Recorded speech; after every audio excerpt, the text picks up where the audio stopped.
Boy. Yeah, boy. I said get him. All right. What's up? Okay, guys. We'll give it a few minutes for the chat to get the notification messages and all that good stuff. Look at this keyboard. Okay. Oh, shit. Look at. I'm sending you a link to a keyboard. What's it called? What's the keyboard you've got? The one that I got. Yeah. I'll send you the link. But the first link I just sent you is a ridiculous keyboard. That I always wanted that. That was it. That Black Widow one or whatever it's called. That's the one I got. Oh, it's nice. It looks. Is it nice? Fuck you guys. Wait. Screw y'all, man. First boy, yeah. There comes Tiny getting the first spot. Just refreshing his notification man. First! Oh yes! Oh fuck you! I'm so much better than all of you, man. Alright, the second link I sent you is the keyboard I have now. It's like a bootleg. I'll definitely check it out. I'm afraid to open any links right now because it might fuck up the whole configuration. I can't play this stream, but I'll do it afterwards for sure. Well, yeah. Well, it's like the one that I have now is like a bootleg because I wasn't paying like over $200 for it. It's just a simple light up one, and it just lights up, right? Well, at least it looks nice, you know. Yeah. What's up, Fairy Cura? What's up, Truly Lizard Man? Of course, Sora, of course, Randrin and Millions, who also and Randrin First Man got you. How are we doing, guys? How we doing? Welcome to the stream. Oh man, so we do have Ghost Giant Tiny in this bitch. Yes, this was a bit of a in the moment kind of thing. So yesterday the session was complete. It was ready to do, right? And I pretty much told everyone, look guys, I got the session ready. How's this time for this day? We all came to an agreement on time. Then Tiny said, can I jump in for moral support? And I was like, you know what? Because originally it was just going to be Damon and Dorothy alone, and I wanted it to you see the webcam images you see of John and Tiny. I wanted them to just be blank, just to kind of help hit home that they're gone. This isn't the team that we're used to seeing anymore. It's just a fraction of it now. But at the same time, this is the swan song of Team A, and I thought, why not? Let's have them come back and kind of reprise their roles. I mean, John's already dead and Tiny's nemesis, but they get backstage passes, they get front row seats, MVP status to the epilogue of the origins of evil. I like the thumbnail that you used for Thank you. It's pretty cool. That's all thanks to Tho, who ended up drawing Damon's art as well. I didn't even know it existed. Randrin sent it to me yesterday. I was like, oh shit, that's amazing. So I took that and I put my copyright on it. Turned on for her. It's mine now. Please don't steal my content. I didn't see no watermarks on this bitch. I didn't see no watermarks. All right, no, I'm just messing. Of course, yeah, it's all Tho's work. Tho's done a tremendous job in providing art for this campaign, and yeah. So, how are we doing, guys? We looking? 100. Yes. Yeah, I think my favorite one either has to be that wolf version of him, or the one where you get that full body art with when he's got the shark head on and stuff. That was really gangster. Really cool. The best. Hey, Rebellion, Ishmael, Adil, Dragon Slayer, Amy for hip. My favorite one's the one you used for the last thumbnail for episode 5, was it? The end one? Or was it? Oh, where I'm looking down on all of you guys and Sharon. Yeah, that one. I really like that one as well. That's a real good one. I like that one. I feel like instead of your nickname now should just be Puppet Master. Puppet Master. Now it sounds like that could get me in jail in 2018. I think I'll just stick with Snake. That'll keep me above board. I think that'll get me not banned off YouTube. The Puppet Master, really. It makes it sound like you're a hacker. And you're playing with children's characters. Is that what this is? The Puppet Master. So what you're saying is you like to play with children? Jeez. You took it too far, Lee. That's where I go. That's where I go. Alright, no, his name is Steve. No, it's not. What up, little Wolfie? What up, werewolf? We got a lot of wolfies in here today, ironically enough. All the furries. Sounds a bit fitting. Forever be Steve. Yeah. Alright, so originally this was meant to be just a Damo and Doro adventure, but Tiny and John are here as guests of honor, I suppose. So we're all chatting, having fun right now. But when we get into the campaign, right, it's serious time. It's role playing time. At that point, I would appreciate if only Damon and Darcy kind of have exchanges with each other. You know, when it comes to decision making or conversational topics or anything like that. If Damon and Darcy were the ones, because we kind of want to put the spotlight on them and to emphasize the fact that they're alone now, and everything that they've achieved up together to this point, it doesn't matter. I mean, half of them is gone now. That this is literally, they are literally shadows of their former selves in terms of the team. Don't worry, I'm good as dead. I'm good as dead, yes, quite literally. Wow. It's time to make the survivors suffer. Well, come on now, man. I don't want to be And that. then there was Rancher on Didn't we Twitter suffer trying to put the blame on Tiny for killing him, and I'm like, no, didn't you sacrifice yourself? I'm pretty sure. Yeah, John did kind of fall on his sword there, didn't he? He's like, it's for the team. Ah! Go! Okay, could you imagine? It was kind of like, in another world, it was kind of like this. It's like the whole team is like getting ready to run away from the final boss, and they jump into the elevator. The final boss crashes in, rah, thumps his chest, blah blah. And then John comes out of nowhere. Get out of here, kids! I've got this. He instantly kills the final boss, right? He instantly kills the final boss so quickly that the team hasn't even started going down the elevator yet. And they're like, "Come on, John! Oh yeah, John, you did it! Come on, let's go!" And John's like, "No, just go without me!" And then he just leans on his sword, and he just slowly falls like, "Ah! It's for the team." Yeah. That's kind of Just what kill him. happened. Jump down. That's kind of what happened. He beat. Dies in one hit. It's like, not like this. Yeah. He beat Nemesis so hard that he literally had time to make it. He was like, "Nah, fuck this noise." And then he just ate a load of acid. I had to call in the acid. I had to call in the acid. As DM, I had to intervene because John was doing so well against Nemesis. I was like, right, let's just wash this motherfucker out with acid then. Oh, He's doing too good. so was that- Quantum acid. Yeah, it was quantum acid. Oh, damn it. Yeah. Damn it, he's doing too good. Strength against the acid. Yeah, it was just looking, it's like just You looking. purposely killed him? Yeah, like the mastermind looking at all the CCTV camera footage of all of the events in the game. Like, oh, we can't contain him. He's too powerful. Quick, release the acid. And it just fucking drenches him. Really? What is happening in the chat right now? Well, we've got a lot of Avalon cheated on Tho with Debbie. I logged in for some reason, and then I So saw that. Tho is Victor in scenario B, and Avalon is Michael in scenario Oh my B. So we've gosh, got all the smut is we've got some scenario B drama coming in, but it's not your fucking time, fellas. Yeah, you'll have your time on Monday. Yeah. Trying to steal the spotlight here. This is Team A's swan song here. You'll get yours soon. Don't you worry about that. I'll fight you. Oh no. Yeah, we need to do the arena. Need to do the arena. Alright, if you guys really want to do this, after scenario A and after scenario B, we'll bring them all together and they'll have a they'll have a fisticuffs, they'll have a sword fight, bow Dead. fight, whatever Dead fight. automatically. And Exception. Is it gonna be where? Is it their final forms or? we'll see what happens. We'll see what happens. It depends. Because if I go out Kicks them full out. wolf boy, then I think I could take We'll see over. what happens. We'll have a battle royale and we'll see who was the better team in the evil series. Was it scenario A's Squad team? A. Was it Squad A? Or was it Sure Team is. B? It's been a question. Who did Resident I'm Evil so better? hyper right now. So hyped. We'll see. I think you have to do it now. Yeah, well, yeah. If you want to see it, if both Scene A and Scene B are like, fuck it, yeah, let's do it. All right, we'll have a fight pit to the death. Now hold on. All of you get fucked by Thoric anyway, so it don't matter. If Tiny is Nemesis in it, then I think by We'll see default- what happens. I mean, obviously if Tiny is Nemesis, he's probably just gonna steamroll through nearly all of you. But so we'll see. Maybe we'll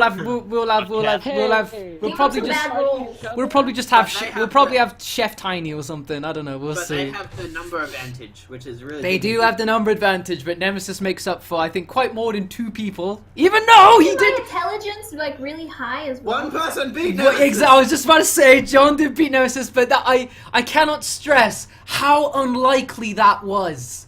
Like, how unlikely that was. You Good got rolls though. Like, He- I did it, like, Nemesis had 30 strength. He had a plus 10 strength modifier to all of It his was just rolls. like, ha, ha, And, like, John wasn't having any of it. John wasn't having dick.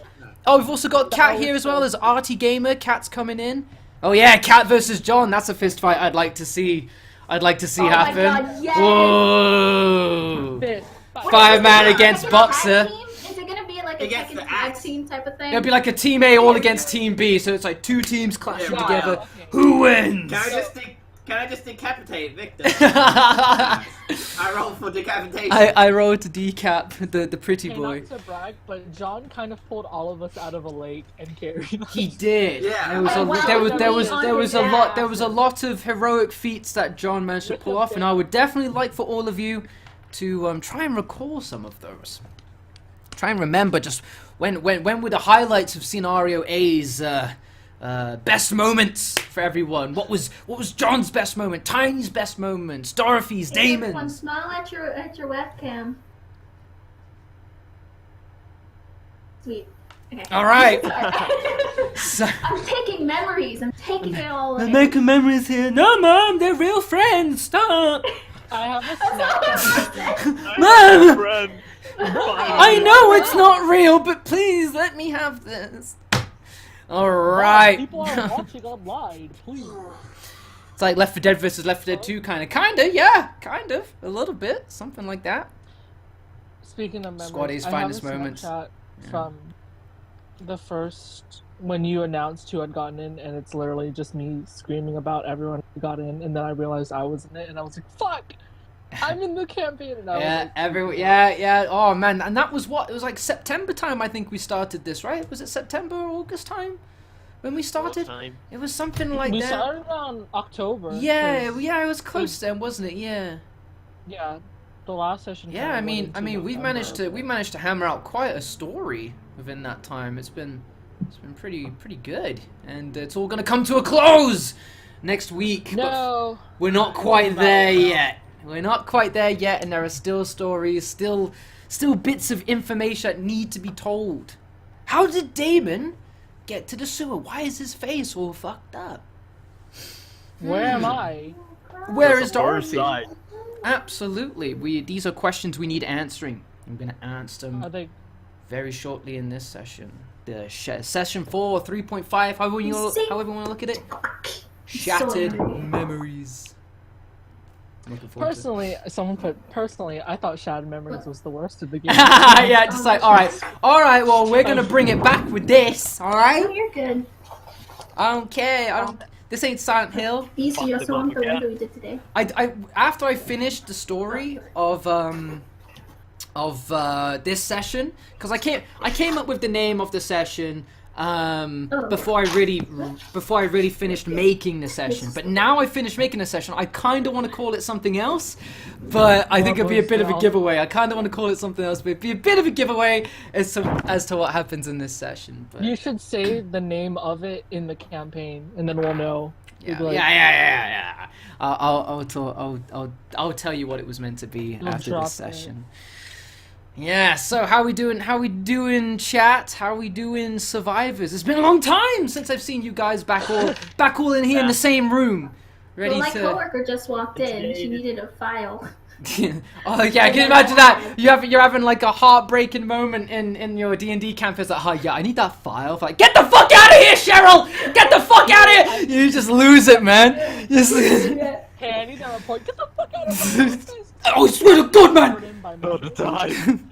Just take a Harry, just like staple it to a bunch of stacks of paper. Here's your files, bitch! Get out of here! Yeah. My friend is dead. Yeah. So insensitive. Get the fuck out! My friends are dying. Cheryl, I just lost a teammate. Hype for this as well. Hey Snake, Resident Evil D&D, everyone dies. Technically not true, nearly true. Rename it at the end, yeah. But then it'll be renamed for the people who jumped in afterwards. You broke my immersion, bitch. Who spells Cheryl with an S? I think some people do. Files. Look at that. So it's all good. I would prefer that if you don't get any kind of distraction, put a note on your door just saying "fuck off." come back in 2 hours or something, because I would definitely appreciate if this has all your attention for the next 2 hours. All right, so You say 2 hours. 2 I feel like it's hours, gonna be 7 3 hours. hours, I'm gonna maybe. talk 7 really hours. slow I think and be like, well, I think- I'm gonna decide to. yeah. Well, it's just a really hard decision, you know. I don't know. I'll have to get back to you on that. I think I will stay in acid. Yeah. So, I think I will stay. yeah. So how are we doing, chat? We looking forward to session 4. I'm looking forward to it. This is probably gonna be the one for me that has. I was saying it to the survivors before we jumped in and started getting this all set up for you guys. I haven't really made a session in D&D yet in the Resi campaign that was sad. You know, I felt sadness. I felt that I felt sad, right? I didn't feel sadness. So I was like, oh, that's a really sad moment. You know, that sucks. I was like, oh, they're gonna fucking hate this, man. You know, like I was kind of like, you know, I was kind of like the like I was reveling in the drama. Though seeing everything you guys have been through, kind of looking at your guys' situation now, it's just the two of you, you know, and it's just. I get a sense of sadness for you guys, I really do. So this one, Don't feel sad because you're about to kill Saul. I'm not gonna kill you, woman. I'm not gonna. Well, I don't know. You might kill yourselves. So, you know. It's You like, say that like you have emotions. I Like do you have care. emotions. Okay, DMs care. Quantum, They do quantum care. monster, Quantum quantum acid. zombie. Oh no, it's a quantum death. Who saw it coming? Quantum acid. You were gonna throw. But acid. yeah, no. I mean, yesterday I was just thinking about this session and just thinking about how you guys are gonna perceive it and everything, and I actually started getting a bit of anxiety. I was like, oh fuck, oh man, it's actually happened. I hope they enjoy this one, because this definitely feels like the end for me.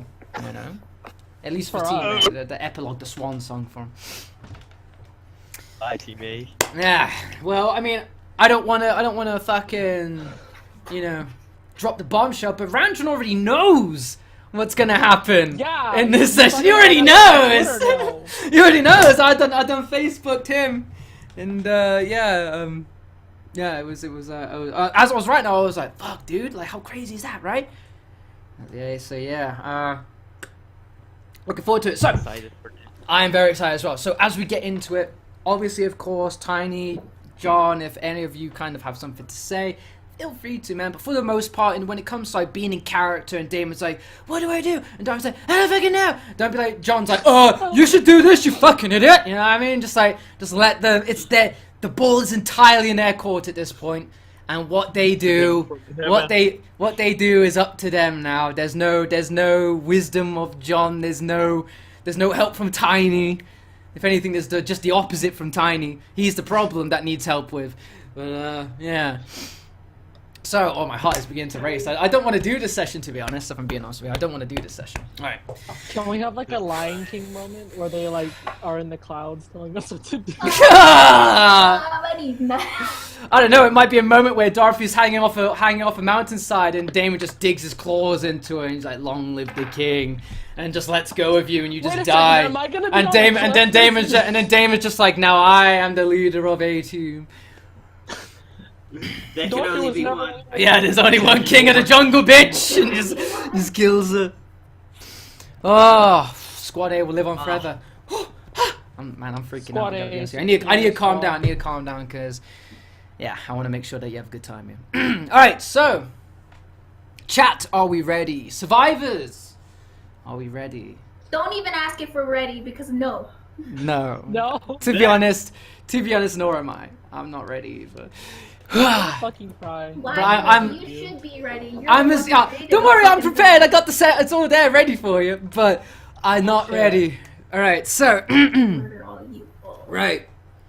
So it's been a long time since we've actually seen all of these characters in the same room together. So let's have a bit of a recap as to the end of Origins of Evil. Flashback music. Or Plays scenario a harp. A. Yes, hit that rewind button for quite a long time. All right, we stop. Badang! In the science experiment labs of Burnside Manor. The teammates end up, Damon, Dorothy, and John. They end up storming through the the experimental labs. You go through all sorts of kind of horrors, hunter infested cages, deep dark abyss like aquariums, the whole works. It was a nightmare to say the least, but they managed to pull through, all in an effort of trying to reclaim their friend, Tiny, who had been taken away from them and has been mercilessly experimented on, poked and prodded, cut and spliced by Dr. Burnside. Eventually, they get all the keys they need to make it into the main experimental lab where Tiny's being held. They end up going through the lab and they see a dead Dr. Burnside. Who else could it be? Burnside slammed against the floor, covered in blood, completely his body broken, or what was left of his body to begin with. In front of them, they saw this hulking 8-foot mass of muscle and sinew, completely disfigured face.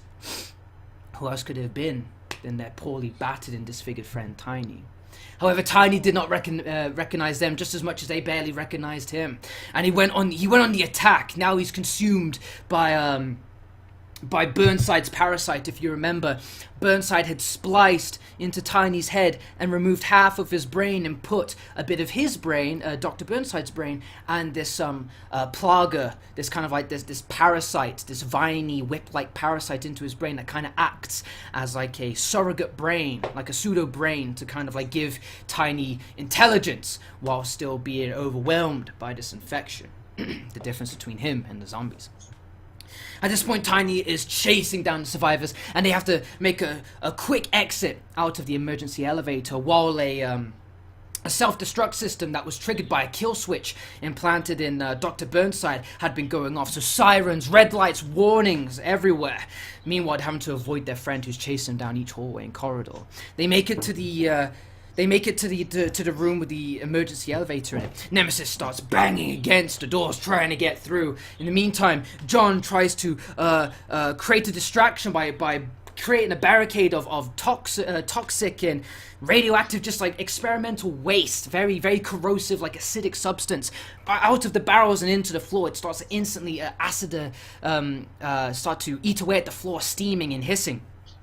Nemesis breaks through. Yeah, too quickly even. Dorothy and Damon just barely make it onto the elevator, and John makes the realization they're not going to get away in time. Instead, he urges the others to press on to escape, while he contends with his former teammate and friend Tiny, now lost to whatever it is that's controlling him. In a blitz and fisticuff fury of unprecedented power, John overwhelms Tiny, be it through anger of his friend trying to kill his friends, or whether the Dr. Burnside turning his friend into this colossus freak. John wasn't going to let this pass lightly, and he absolutely dominated Nemesis at every turn. Nemesis tried to fight back, the acid eating away at his lower extremities as he kind of collapses closer and closer to the ground, being weathered by John's blows.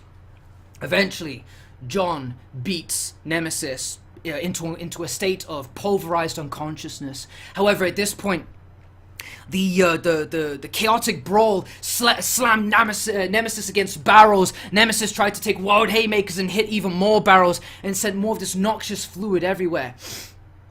John realizes it's too late for him. The acid like a wave starts to come into the entire room. John looks down the elevator shaft, where at this point Damon and Dorothy are standing at the bottom, looking up the elevator shaft and calling down to John, "You can still make it, just jump, just jump." But John knows that if he's gonna make sure that they get away as far as possible from this new threat, he has to stay and see this through. Instead, he drops down his battle axe. It hits the ground next to Damon and Dorothy. He says one parting sentence to Damon: "Look after it for me." Before the pool of acid washes away over John, and all Damon and Dorothy sees looking up is a smile on John's face before a green tide aggressively pushes him out of shot. And then the acid begins to rain down the elevator shaft in like a crude, grotesque waterfall. It was at this point that Damon and Dorothy, they just lost another teammate, but there was too much chaos in the air for them to even stop him more. And there was a self-destruct sequence alerting. Nemesis was far from done, and now their room was being flooded by this noxious ooze. They went into one of the rooms where they found out that it's actually an armory stacked with healing items and weapons of all kind and caliber. They end up picking up a massive rocket launcher that could only be used by 2 men, for its sheer size and weight was just too overwhelming for 1 man. They drag it over to a boat that was sitting in a sewer tunnel. They jump in, Dorothy takes the wheel, and they ride off into the tunnel as fast as they can, trying to get away from the imminent explosion or pursuit of death that Nemesis was about to embark on. The sewers were riddled with noxious ooze, rocks, barricades. It was basically a waste disposal chute into the ocean, making the navigation for the boat extremely difficult for Dorothy. Every turn, every twist, every dodged barricade was just a bit more of the boat was left behind. It wasn't too long before Nemesis comes jumping down the elevator shaft, and he sees the boat speeding away. Now he's got this blood hunger, this frenzy, this obsession. He won't stop until they're all dead, and he chases after them. Damon and Dorothy look back to see the Nemesis's pursuit, and they see a crude object flying towards them. Dorothy manages to barely dodge it, and it slams against the window of the front like windshield of the boat, and it turned out to be John's highly acidified corpse, brutal, mangled, brittle bones, teeth exposed, a lot. Traumatizing for an 11-year-old. And his corpse just lies, hissing and sizzling away on the boat, causing further damage to the structure. It was clear that whatever remains of Tiny there were in this monster were dead, for Tiny would surely never do something like that, even though it was Tiny's idea. Wait, what? It was Tiny's idea. It was like, I pick up John's corpse and I throw it! I throw it at them! I want them dead! Which as a DM, I was like, this is perfection. Like, I couldn't make this up. So I loved it. I was like, oh, that's one spicy drama right there. And before long, the Nemesis is on their heels, charging, throwing his meaty fists from forward to back, causing light tremors in the water with every thunderous stomp he made into the sewage water. The acidified substance eating away at his feet and his lower extremities, but his regenerative powers were working hard, hissing and aggressively steaming in order to try and replenish what muscle and tissue was continuously being eaten away by this highly corrosive substance. It was a close fight. At one point, even Nemesis jumped onto the boat, grabbed Damon, and threw him back into the back. Where at this point, there was starting to be a bit of a cave-in the tunnel. Rocks and boulders were falling down. Dorothy was having to dodge him, and Damon was thrown. He collides onto the remains of a horizontal broken wooden barricade, winded but still alive. He ends up jumping from boulder to boulder, trying to catch up to the speedboat, and somehow manages to do so.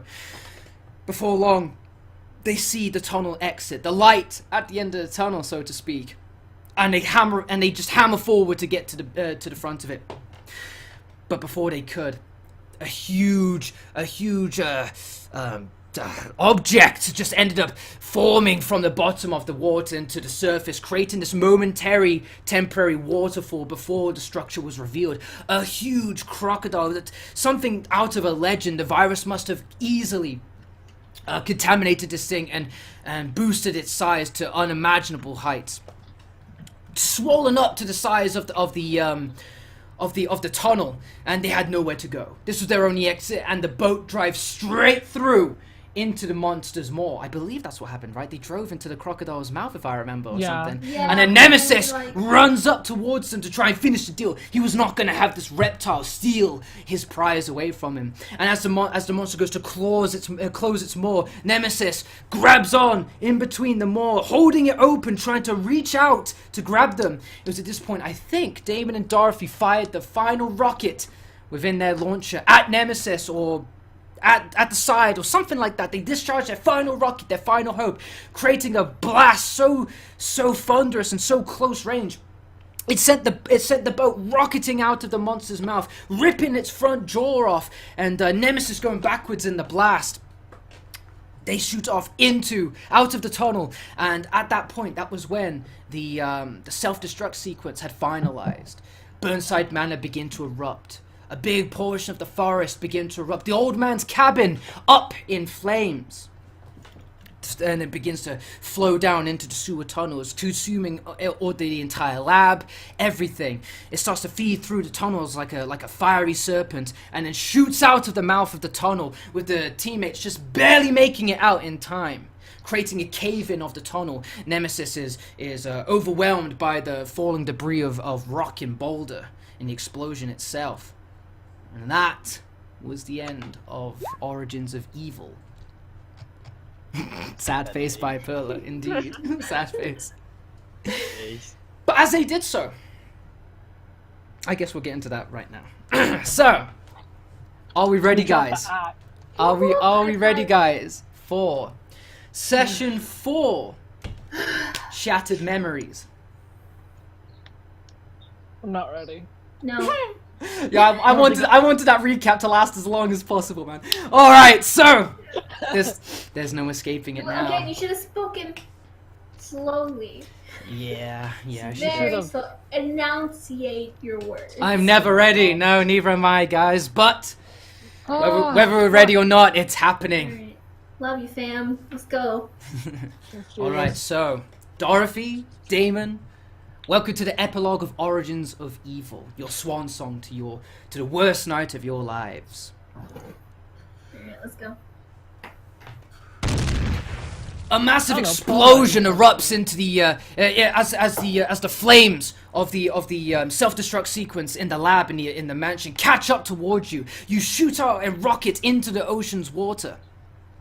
A bunch of debris, boulders, and flames start to kind of close the escape route behind you, separating you permanently somewhat from the hulking mass that was chasing after you, your former friend, Tiny. Eventually, as your boat rockets into the air and collides into the water with an aggressive thump, can all of you give me a strength check to see if you stay on the boat, please? Oh, Jesus. Here we go. It's already starting. Do I stay on the boat? John stays on the boat. Oh, wow! Dang! So Dorothy, at this point, knowing that she is the only one, she is taking over as the senior, the adult of the group, or what can be called of a two-man group, and decides that there is no room for error. She plants her feet firmly on the ground, and she holds on to both ends of both sides of the boat, planting her feet firmly. Damon bounces up into the air ever so slightly, but gets caught in between the kind of arm net that Dorothy has made. He bounces up underneath her arm and kind of lands back onto the boat.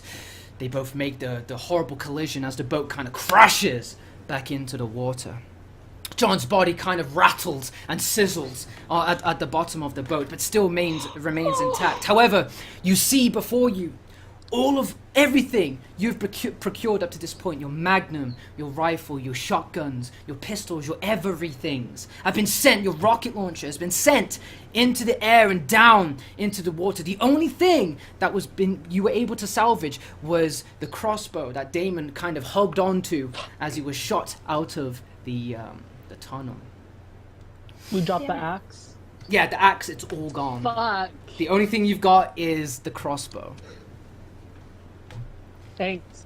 Damon, Dorothy, how do you react? You've just come out of this turbulent, chaotic situation. The sun, the darkness of the evil night that you've just managed to survive through has kind of been abolished and replaced by the warmth glow of the rising sun. What's going through your heads right now? First, I cry.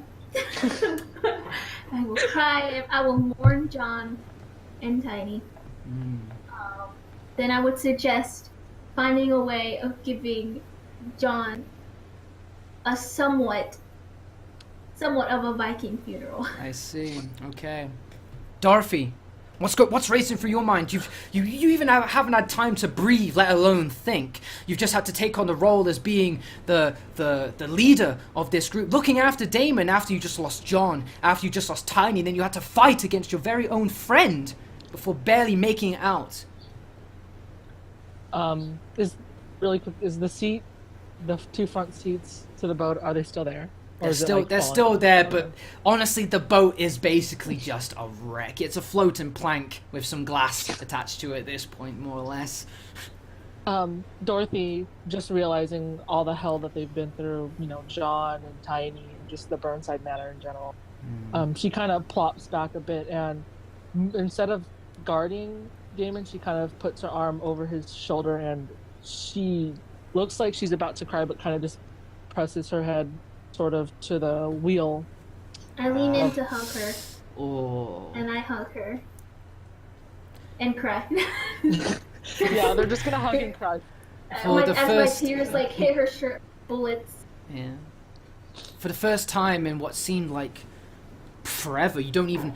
The traumas that you went through were just so grave that you don't even remember what normality was like. What was life like before today? And for the first time, you get a kind of reminder. You have the cool air, the quiet sounds of the waves lapping against your boat. There is no alarms, there's no gnashing and gnawing of teeth, there's no smashing of glass, there's no roars of imminent doom. There's just silence. So much silence that you realize that the motor of your boat has stopped working. And instead, you are just kind of drifting along the up and down the slight waves of the ocean. You have no choice but to kind of just sit it out and lament your thoughts over what just occurred over the past 24 hours. Is the hood of the car, or the boat still existing? Yeah, so the boat has more or less its same structure. It's still you'd recognize it's a boat, but it's got so many holes and chips and breaks and missing pieces that it's like this is about to sink, right? And the motor gives out from all the trouble and trauma it's sustained. Dorothy's gonna... Can I roll perception to see how close land is? Absolutely. Alright. Give us a purse check. Whoa! Oh. Alright, I'll give you advantage on that because there's no danger in your life right now. You've got a huge, vast, open ocean to survey. Anything you'd see would be easily picked up by your eagle eye-like vision at this point. You take a look around. You don't have, even though you spare a moment to kind of think about everything that's happened, but you quickly realize at this point you're still responsible for Damon. You're responsible for your continued survival. And so you look around for your next bastion of hope. You take a look around, you stand up and look beyond the wreckage glass of the windshield of the boat, and you see in the distance, just so happens your boat seems to be drifting towards it, a small island. Sketch. Can we see anything else about the island? Absolutely. The island looks relatively pretty calm. There's no signs of zombies. There's no signs of crazed dogs, spiders, or tentacled monsters. It looks relatively normal, as much as your eyes don't want to believe it, because God forbid you let yourself believe in some hope, right? There's the coast kind of faces you, and the island kind of steeply climbs to a tall mounting face. Your boat is at this point, the boat is continually drifting towards it, and it's getting closer and closer into focus. It looks lush with green vegetation, a lot of trees, a beach, a rocky mountain at the back. I think we should continue towards it. Okay. It's not like we have a choice. No. Dorothy kind of sits up and... Can I still move the wheel at all? Yeah, you can move the wheel, and as you move the wheel, it kind of moves like a child's toy. It's extremely loose, and it seems very unresponsive. But after, you turn a lot and a lot and a lot to the right, and it ever so slightly deviates to the right a bit, or to the left. Alright. So I'm gonna kind of do it so the island. We're kind of moving towards it a little bit, Yeah. but we're not gonna crash with this shore. Okay, yeah. Well, the tide is pretty calm, and the lack of a motor is making it so that the boat is gently easing its way towards the island. Is there like any like is there any way there's like some like compartments in the boat, or is it just like just two chairs in the thing? Yeah, I mean, a lot of it's been broken away by Nemesis's sheer force, by the crocodile, and a lot of it's been also eroded away by John's acidic corpse, kind of just eating away Thanks, into the John. wooden matter, unfortunately. So all you've really got left to kind of pick up around the boat is just broken pieces of wood, splintered chips, broken glass, bits of rock that fell in. It's kind of it. Is John's just completely just skeleton now, right? So John's kind of still wearing he's still wearing his fireproof out uniform. However, and it seems pretty durable, kind of a testament to John's endurance himself. Despite all of this damage, even his uniform was uncompromising, but it is showing signs of tears and signs of burn wounds. But you see through his cracked gas mask, you do see that his eye, the face area, the circle area of his face that you could see, is pretty bony and tinted green. The flesh is kind of tinted green with the coloration of the acid eating away at it. He kind of feels somewhat hot to be around, ever so slightly. Is the acid eating away the fire or the? At this point, a lot of the ocean water is kind of lapping in and out of the boat as you kind of go up and down each wave, and it's kind of diluting him and the boat at the same time. Does he have clothes underneath the suit? No. John, besides the door. did John have any clothes on underneath his uniform? He has just a black shirt underneath, Right, but black his shirt. pants are his pants. Yeah. So he's got a black shirt underneath his uniform, and that's also taken some corrosive damage as where parts of where the acid has seeped through his clothing. I think we should take the jacket, but because we could use that, that could protect Damon a lot. Okay, I'm thinking. right. We'll see. Are we getting closer to shore now? Yeah, with each decision you make, every thought that passes your mind, at this point now, you're about to hit the shore of the island. I kind of, because I know there's gonna be a little crash when we hit the shore, whatever. Yeah. I kind of put my arm over Damon again, and I see. Okay. I'm still holding the wheel for some reason. That's right, just in case, just some false sense of security, of control of the situation, just to keep your own sanity in check. Okay, so as you do so, the boat ends up colliding ever so gently, as if nature was giving you a break from your trouble and torment. That would help. You land onto a beach. The waves kind of crash a lot more loudly as it kind of hits the surface of the rocks and kind of drifts into the beach before kind of sizzling out back into the ocean, only to repeat itself, kind of pushing you further and further, the boat that is, into the coast. Right. So we're not going to use the boat anymore once we land on the ground. Yeah, I think we should bury John on it, burn it. After we take his jacket. Would you feel like doing something like that, or? Let me just turn down the music a little bit. So yeah, the waves of the ocean start to crash. It's the only thing you can kind of hear. You can kind of hear some birds in the distance and the blowing of tree leaves in front of you.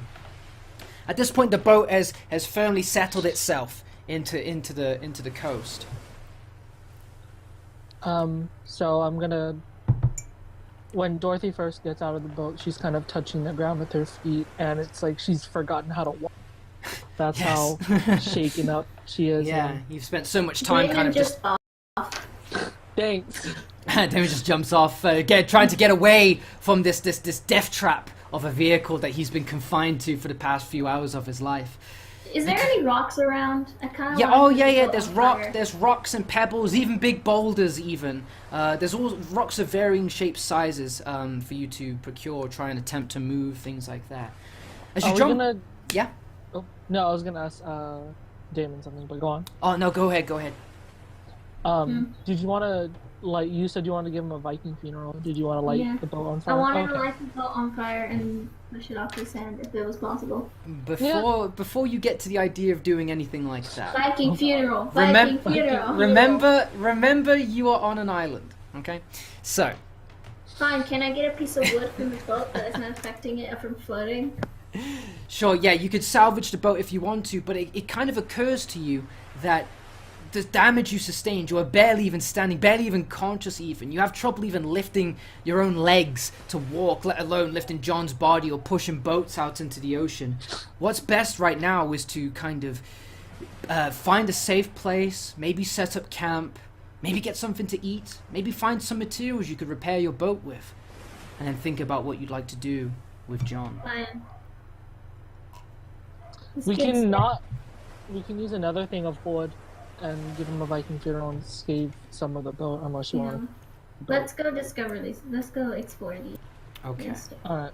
Well, is there anything on the beach that we should be aware of? Can we perception? Yeah, sure. Give me a perception check. Alright.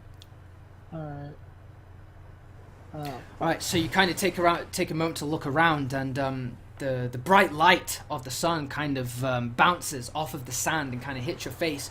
It kind of just blands the entire landscape in front of you. You don't really see much, save for some rocks, pebbles, and I mean it's easier to kind of get a look into what's going on further into the trees where the light isn't so blinding. Alright, then I guess we can just go into the forest. Let's go. Damon, you have your adventure. crossbow, right? Yep. Alright. And Wait, you how have many arrows do I have? I don't have my sticky note from last You session. don't have any arrows. You only have a crossbow. Okay. Okay. Is there any sticks I could pick up that You I have could a add in? plethora of natural items, sticks, stones, you name it, dirt. You could even use leaves for some kind of binding even. There's plenty of things to use in terms of natural resources here. Alright, let's go explore these woods. All right, Let's so go. you begin to move deeper into the forest. As you do so, the crashing waves against the rocks kind of dies off into the distance behind you, and for now you're replaced with a serene song of nature, kind of greeting you, welcoming you to this island even.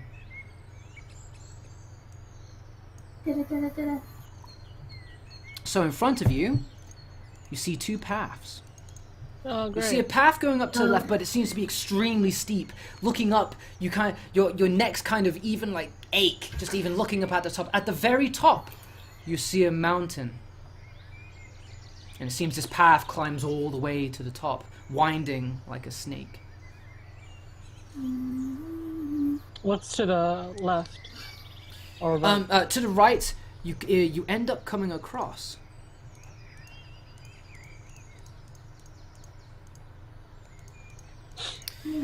a good place that would seem right to set up a camp. You see a lot of driftwood, a lot of rocks, a lot of large kind of leaves in order to make things like maybe tent coverings or hammocks even.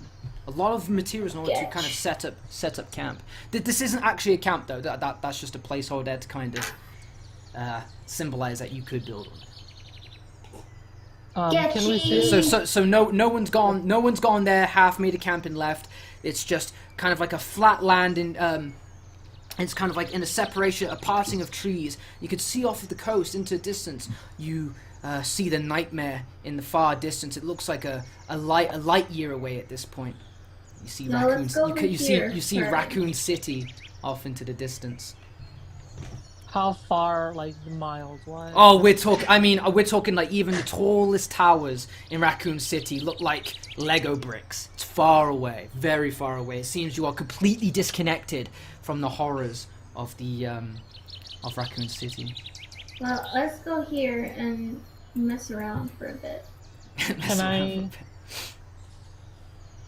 fucking perception to see if there's anything, or would it be nature to see if there's any, like, stuff to make a camp or survival? Yeah, give me nature, survival, whatever you like. So long as it makes sense for the situation you're trying to do.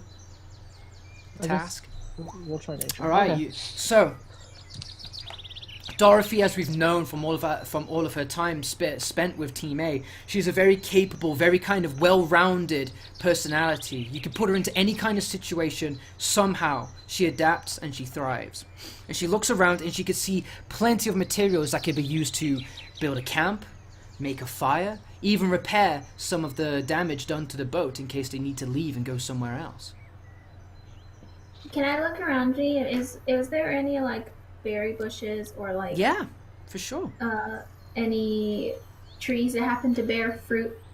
All right, sure, yeah. So, kind of walking off the path and into like the slight green area, you're greeted by a bunch of blackberry bushes and apple trees. A lot of fruit bearing. It seems perfect to set up camp here. Okay. Well, I'm smart and I'm athletic, so can I climb one of the trees to get some apples? Yeah, for sure. Can you give me an athletics check? Remember, you're Can extremely. I do acrobatics? Yeah, acrobatics, sure. I can do a flip. Oh Jesus! You try to for a moment you kind of allow your childlike sense of self, the excitement of youth to take over for a moment. Oh, we're climbing a tree again. Oh my God, we're gonna climb the tree and we're gonna get the thing at the top. And you kind of jump up and you kind of forget just how much damage you've sustained and how exhausted you are from the previous events. You kind of jump up, you scurry up a little bit, and you kind of like drag your feet and your hands down the bark of the tree. Is there any like is there like a long stick around me? Yeah, plenty Well, of sticks. There are a Can I bunch of. grab the longest one? Yeah, for sure. How tall is like the lowest fruit he? Like berries, literally waist height, chest height berries. You can kind of just walk up to them, pick them up, and that's it. Yeah, why don't I just do that? Or if you want to get like one of the apples or something, I can just. Berries are more tricky into actually Tricky making sure they're not individuals. poisonous. Yeah. Apples are a lot. I can do an intelligence check. I know these things. Sure. I mean, all right. So Dorothy presents the proposal. Why don't we just eat the berries? Kind of not wanting to see Damon struggle and potentially hurt himself again. Let me just add this as your selected token. There we go. Right. Let's see what you rolled here. Intelligence check. However, Damon corrects Dorothy. Well, Dorothy, actually, shove a bunch of these berries berries are in my pretty red, and it's normally a good idea to stay away from red berries. I go to school. I was Boy Scout. I know these Go, things. education. But no, nonetheless, you find the time to just get your breath back, assess your situation. You know you've got food, you know you've got materials for a camp, for a fire, and you've even got materials to even repair your boat. Yeah, well, I'm hungry, and this little child cannot handle it anymore. He's gonna grab a stick. Yeah. And he's gonna try to whack at the fruit at the trees, but not hard enough to where it completely destroys it. Just enough Okay. to knock it Okay. down. Right. Okay. Wouldn't it be easier if I just helped you pick it? Like if I. No, pick you I'm up? gonna do it myself. Damon needs independence. So Damon, can you give me a sharp stick attack, please? Sharp stick. Yeah, I've given you all sharp sticks and rocks. Welcome to session 4. It seems it's a bit rougher in your hands than the pool cue was when it was nice and polished and smooth. And you kind of resent the fact that the stick is kind of poking you as much as you're poking the tree with it, and you kind of you kind of awkwardly shake at the tree, but you manage to drop a few apples down to the ground. Triumphant. Okay. I'm gonna like touch them all and like make sure they're not dirty from the inside. All right, can you give me a perception check, please?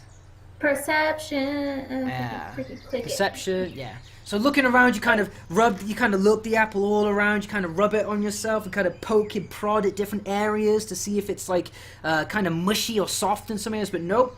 Firm, fresh, ripe apples. Okay, cool. Now Um, I'm gonna be like, Dorothy, I have apple. Yeah. I'm so tired. Just take the damn apple. Yes. While Damon's hitting the tree to get fruit, can Dorothy like sort of start collecting stuff for the area to make like a camp or like a bed or something? Yeah, sure. So you Okay. start to gather a bunch of materials and a bunch of varying different shapes and widths of sticks, logs, and a bunch of different stones, all to kind of make. So what is that? So can you describe to me what it is you're making? So, I was gonna make 2 or 3 things, I guess. The first one was if there were like large tree branches, I was gonna kind of gather them and lay them flat to kind of sit down on or even lay down on. Okay, so you And make kind of that's like a where- log bench in the camp. Yeah. Okay. The second thing, I was just gonna try to make a fire. And make a fire. Okay, so. Okay, that didn't make me feel good. You're laugh.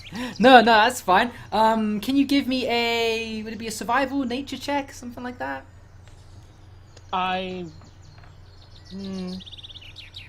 Give me a survival check, please. Okay. Jesus Christ. As capable and adaptive as Dorothy is, she can't quite recall the last time, if ever, she had to make a fire that didn't include gasoline or blowtorches or matches.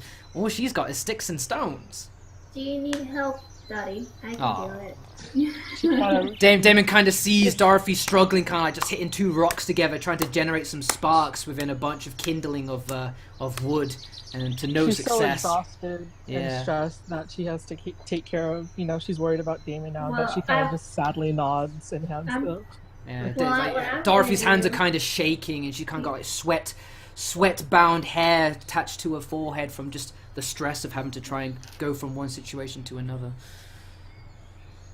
Well, I think Damon Hmm. trying to take John's example for taking care of us. Yeah. He's gonna go up to Dorothy and kind of just make her sit down on the sand and her for a bit while this little Boy Scout goes over and grabs 2 sticks and start 2 rocks, putting sticks Alright. together and get 2 rocks and try to light some Alright. shit. So Do I need to Damon. roll anything? Oh yeah, give me a survival check as well, Damon. This is not gonna go well. Oh! Damon takes the tools that Dorothy was using to start a fire, and he takes his time with it. He doesn't want to make it happen too quickly because he doesn't want to kind of take away doesn't want to kind of emphasize the fact that Dorothy was unsuccessful. Instead, kind of struggles with it himself, but he knows what he's doing. And eventually, he gets an ember sparked into the kindling, and he starts to blow on it to try and feed the fire. Before long, you start to hear crackling and cackling of wood kind of bending to the heat. You've successfully built a fire in the camp. I'm not eating the apples yet, but I Okay. have an idea. Yeah?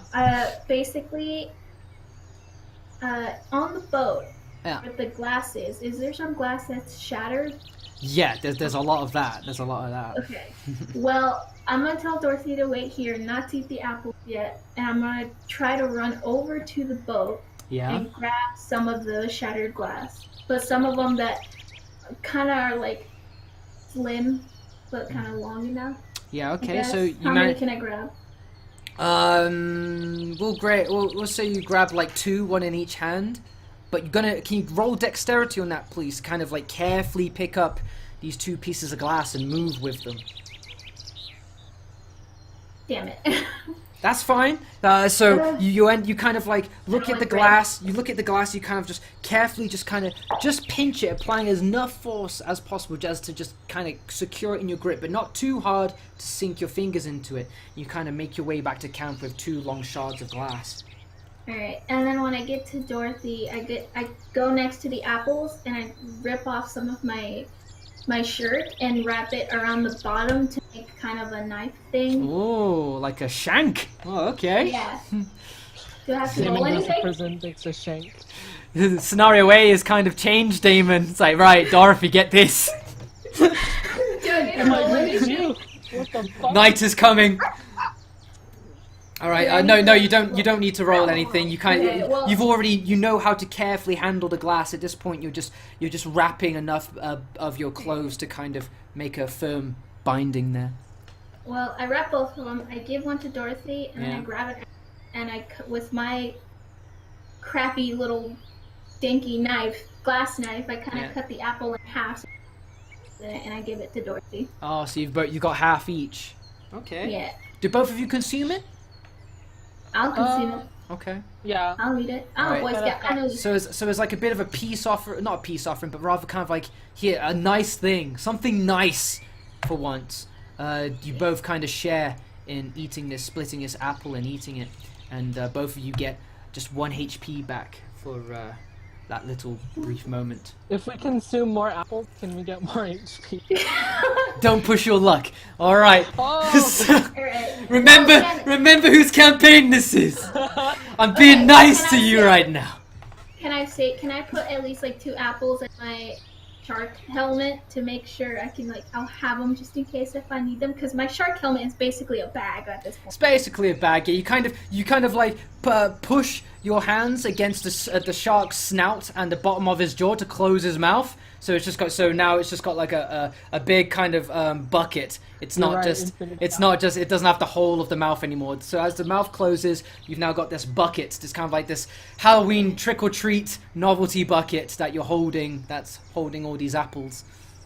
Well, I'm gonna sit next down to Dorothy, and can I see my legs to see how bad the infection is spreading? Yeah, so Yes. you both you sit down on the log chair that Dorothy had made, and you kind of just take some comfort by the fire, and you take a moment, you kind of roll up your leg sleeve, and you just see the entirety of your left leg is just fur, thick, coarse, very sharp. It's irritating to even touch. Damn it. Can I roll medicine to see if like it's hurting him at all? Sure. So looking at you can't even tell. Is it a wound? Like what is it? There's just so much coarse, thick, rough fur that you don't even know what to make of it. I mean, like what? It's confusing. Confusion. Okay, well, can we take a nap or something, or something? I don't know. Is my gift gone? It's gone, right? Sorry, what? Oh, wait. My gift, the Yeah, your gift is gone. All you're left is kind of like a nasty kind of sore on the back of your shoulder. Meanwhile, you hear in the distance some survivor stuck in a sewer tangling with a hissing arachnid. No, you don't. No, you don't. Yeah. Your gift is gone. You're cured. Why'd you do quotations, Lee? Wait, it's not really. What Yeah, I the mean, fuck? you didn't really take anything to cure it. It just kind of ripped itself out of you and ran away. So if that counts as a cure, I guess we'll take it. So Well, you had something to eat. You've kind of taken a moment to look at yourself. The boat seems barely operational as it is, and unless you're going to live the rest of your life here, which doesn't seem the best thing to do, as Damon kind of thinks, "Where's my family? I still." What's happened to them? You know, like he started this adventure looking for his family. Yeah, He I knows was just that- about to ask that. He knows that somewhere in those streets, they may be going through the same kind of struggle that he just did. So, it seems that you've got 2 more options, guys. You can either go hunting for food or scavenging for more food. Or 3 options, sorry. You could probably build a bed and kind of fully set up your camp, or rest on the logs even and use them as makeshift beds. Or repair your boat before we handle how we're going to say goodbye to John. Can I?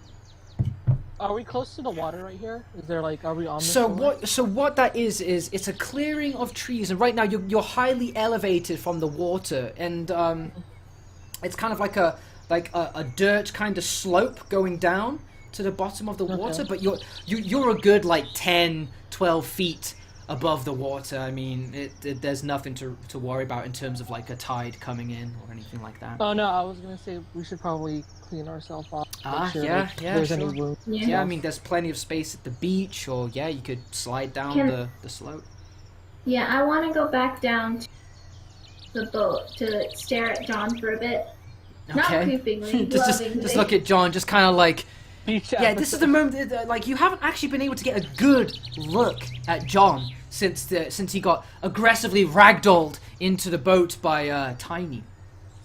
So now you kind of get to see him. That he's there still, peaceful and unusually quiet. This isn't John. He's kind of there, but he's not. Dorothy, do I still have my apron on, by the way? Or no? Yeah, like you're fully clothed. You've got all of your uniform from. It's I'm trying to just think a lot dirtier and worse for wear than when you started a few months ago. Yeah. She kind of takes a bit of what's left of the once white, pearl-colored apron, and instead, she takes what's left of it and kind of makes a band and lays it on the floor just for a moment, and she kind of like instead of just running up to the boat, she kind of gestures for Damon to come with her. She's like, you don't need to go, you don't need to see it if you don't want to, but we it's not right that we just leave him like that. Yeah. But don't worry, we'll handle John. We're not forgetting John.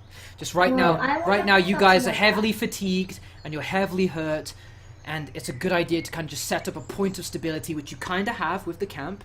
And now you want to kind of get some food or maybe make some repairs to your only escape option, which is the boat. Well, we have to get the body out first before we start repair. So what would you like to do?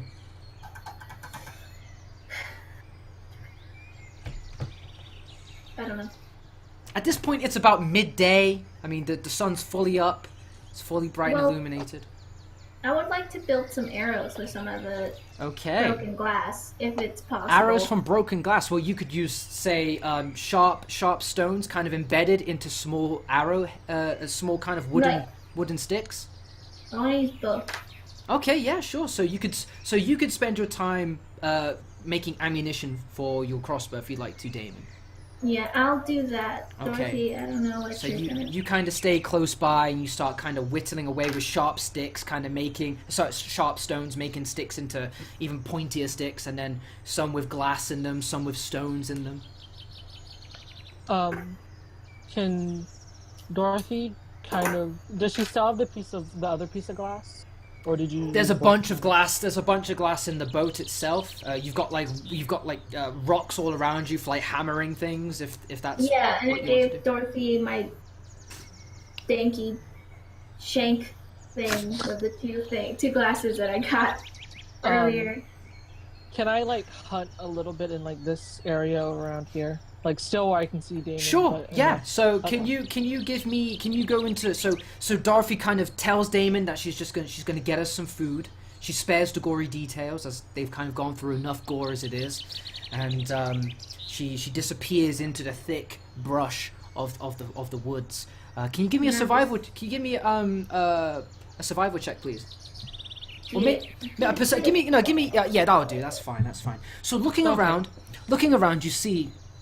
You are definitely the top of the food chain of this island. Everything else that's kind of running around are things like birds and rabbits, things like that. It's something of the small nature. Nothing big like a wolf or a bear.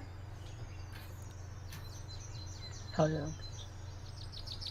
Delicious food. I'm gonna go after rabbits because rabbits seem like they'd be easier to hunt. Okay, so how would you go after a rabbit? Right now there's a rabbit just sitting away and just kind of nibbling on some grass. Its ears somewhat kind of twitching it whenever it hears some kind of cracking of twigs and leaves.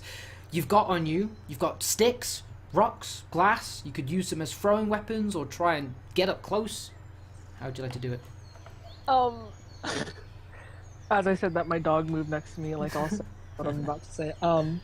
I'm gonna use one of the rocks kind of in the palm, like I'm holding it. Oh, okay. And I'm gonna go as close as I can to the rabbit and just club it. Alright, can you give me a stealth check as you kind of sneak up to the rabbit? And so you kind of you're tiptoeing, kind of firmly pushing your feet into the ground.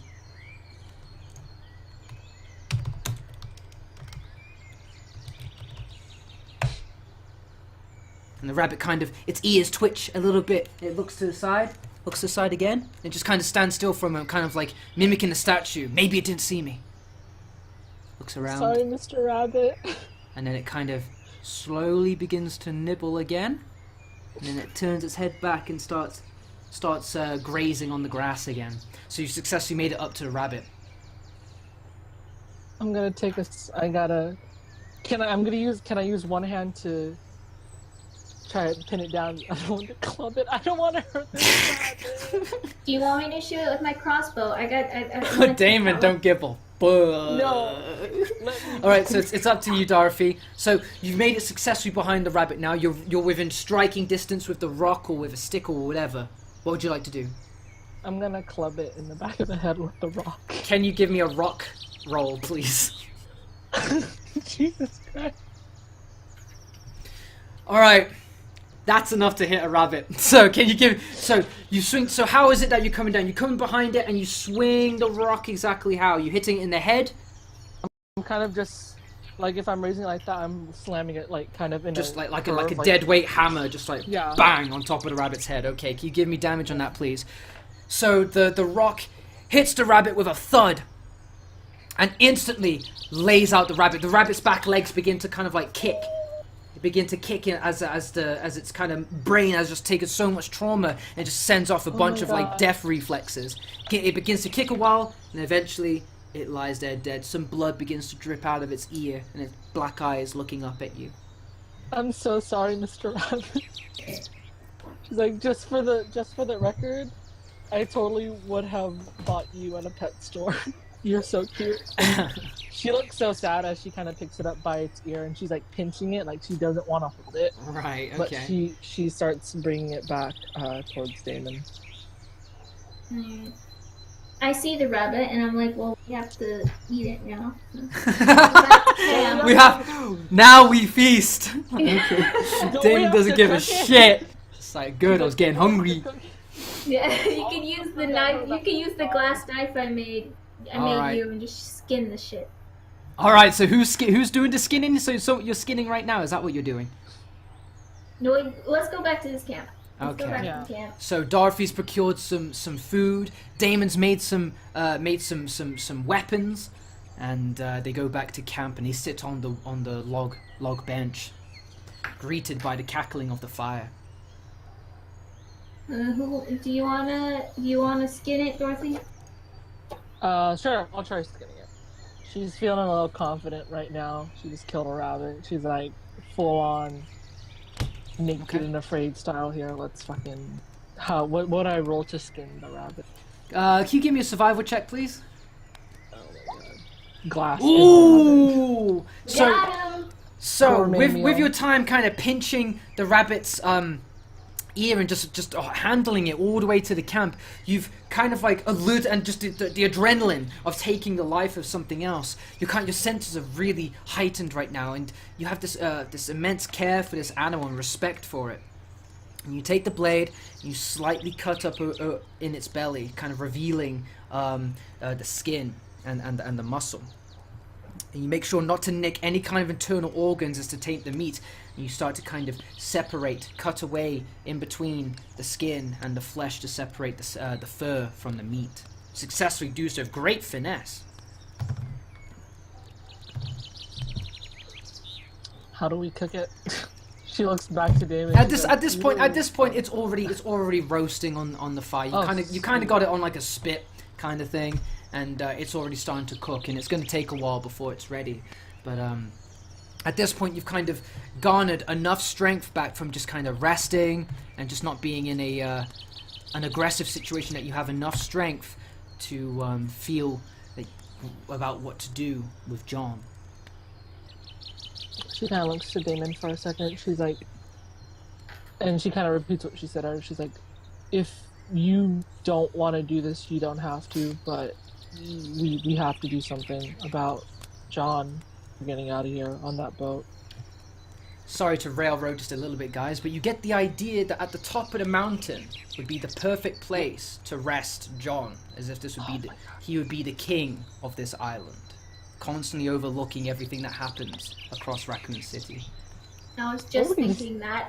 I was Throw him literally in the ocean. Yeah, the idea of setting him on fire and pushing him into the ocean just didn't seem as epic to me. Viking Alright. funeral, Viking funeral. Viking funeral. It's cool if we had the waterfall or something, it'd be pretty fucking sick. But we just have a vast ocean. It's like, oh, okay, he's just Okay. drifting there on fire. Like, oh, nice. Well, I say let's just finish eating, Yeah. take a nap, Okay. and then right afterwards, I guess, drag his body up to the mountain. Woof. Alright. Okay, so you kind of is John with you at the camp or is he at the boat? He's still at the boat. Yeah, Okay, we never so picked him so up. as Also, you're how many? as you're kind of nibbling on apples and just kind of slicing pieces off the rabbit rotisserie to kind of just eat while it's still hot. Delicious. Yes, you do get some health back, but at the same time, you kind of just look at each other and look over your shoulder back to where the beach is, and knowing that it's got to be done. How many? I hate to interlude, but how many arrows, rock, stone? I'm gonna and say rock and I'm gonna say glass? you've got enough for the entirety of this session, no matter what you do. Okay, sweet. So can I start just You could just start machine gunning if you want to. That's okay. I mean, if you want to do that. Cascade of glass, wood, and stone, just go all over the place. Okay, then I guess let's just go get John and start hiking up this mountain. Okay, Alright, so how much HP did we get back, by the way? you got a couple of hit points back. I've already updated your health bars. You're starting to get some health back. At the end of the day, all you've eaten is some apples and a bit of rabbit. It's hardly the most the heartiest of meals, but it'll be enough to just give you that bit of a boost you need to take on what's gonna come to you next. Okay, so He's no longer. If we touch him, it's not gonna like. no, at this point, Okay. John has been completely diluted by the ocean water continuously washing up against him as you were drifting towards the coast. Alright, Is the well, jacket in still good condition? The He jacket doesn't still. have legs, right? Because He- I remember like the acid eating. Like his legs are heavily eaten away by the acid. Like it's very skeletal, very bony, kind of like just drags of his trouser material is kind of just like there, you know, just loosely hanging over bone. Okay, grab his pants leg. Let's go. All right, Alright. so who's taking what side of John and who's taking Do the you other want to side? grab his pants leg, and then I'll grab his shoulder? Sure. Okay, Alright. so Dorothy 'Cause I'll ends be up. walking back. Okay, so Dorothy ends up picking up the part of John that is least touched by all of the trauma that his body sustained, and therefore the heaviest part, and leaving Damon to kind of carry the remains of his legs, and together they walk away from the boat, and they start making their way up the mountain path. Downtown, walking fast. We just passing the compound. Alright. Okay, let me just get this going. You have too much of this map blacked out for me to feel safe right now. I'm sorry. I know, right? All I'm will like, be what is over there? all will be revealed shortly.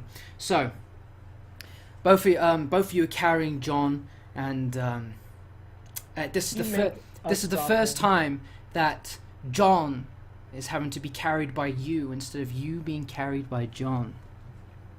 You begin to make your way up the mountain path. It's extremely steep, and it begins to hurt your feet, and the weight of John, even though there's half of him remaining, is still a very heavy burden to carry, but neither of you have the audacity to even admit the struggle. You start making your way up the mountain path. This takes hours. Rests are needed, breaks, and sometimes it gets a bit too real, knowing you're actually doing this. You're actually saying goodbye to your friend. And eventually, you make it to the top of the mountain. and you find a perfectly flat area at the bottom, at the face of the mountain. That'd be perfect to bury John. You lay his body to the ground, and it's overlooking what's already now a setting sun in the ocean, in the horizon, in the distance. What would you like to do? Well, can I get some sticks and like tie them together to like make a cross?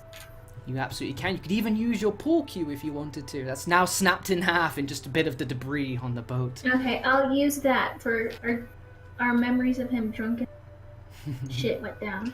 Okay, so And who, also, who would like to start digging the grave? I will. Okay, so you look around and there's nothing that you can really use to make a grave. But you start to use your hands instead. Again, you decide not to admit the toil and the burden of having to do this because this is for your friend. You start digging with your hands and eventually you make a hole big enough to lay John's body to rest. What would you like to do? can I get like a plank of wood and like use one of my the knife I made or the stone or whatever to like carve John's name on it, Sure. and then put it on top of the little pile of dirt. Okay, so with John laid into the grave and with the pool cue crucifix made, you take off his mask, you put it on the top as a reminder of who he was and what his name was. You end up using a bit of scrap wood and kindling in order to make another fire in memorial of the firefights that was John. You take a moment to just recall your favorite moments with John. Damon, what was it about John that you enjoyed most about his company? What was your favorite moments with John? My favorite moment would probably be the wolf. The what? The wolf that he skinned to make me a jacket or a cape or whatever. That would be probably my favorite moment. All right, and Dorothy, what was it about John that kind of made you feel safe or kind of made you feel more positive about your situation? What's your favorite memory of John? I think the first time we actually met him in the just because he was let's keep drinking, let's fun, and his integrity to just keep fucking going Indeed. to find an axe. Absolutely. Despite the traumas and the horrors that you went through, John was ground zero for your team. He was the middle. He was the center, the pillar that you all relied on. When things went bad in the woods and the dogs ambushed you, it was John who almost single-handedly, completely protected you from the dogs. When you were being chased by the bear outside of the cabin, heading towards the mansion, it was John that carried Damon, who was unconscious, unable to walk, when you fell into the water stream. And it was John who managed to pull Damon, Dorothy, and Tiny out of the water and urge you all into safety. It was John who was able to crack jokes and make people laugh and feel somewhat more at ease, even in the most absurd situations. And yes, even though he liked to drink and party unnecessarily, it kind of made him a bit of a imperfect kind of hero. But I'm sure I speak for all of us when I say that we wouldn't have wanted any other kind of hero. I'm gonna go up to the little patch of dirt that we made for him and be like, John, you were the perfect foster father, even though my real father probably picked your place to get him. So at this point, John's body's laid to rest, and he's overlooking the horizon of the sunset. Now it's sinking deeper into the ocean, and night is starting to take over once again. The fire cackles and kind of illuminates the gas mask of John underneath it. But this fire symbolizes that the kind of the energy, the power, and the determination of John to keep you guys alive, to keep this team going. And with this memorial fire, John will be ever remembered and immortalized as Immortal Fire. It's this moment you kind of say your final goodbyes before finally leaving him.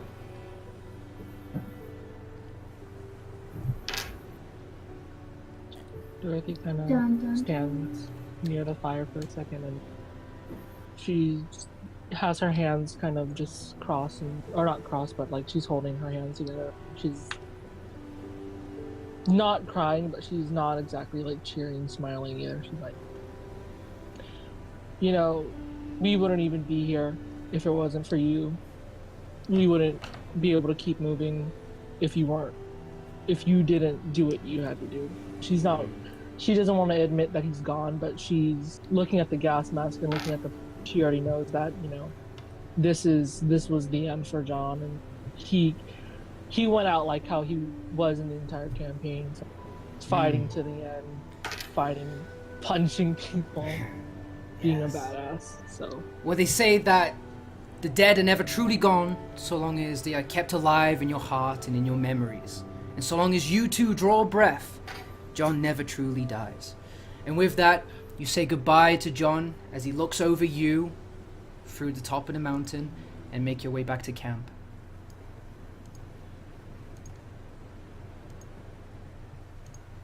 not great. It's dark. At this point now, you're sitting at the camp. The only fire, and the only comfort of light and warmth you get is from the fire. Let me just get you guys into play. So, Dorothy, Damon, what are we doing?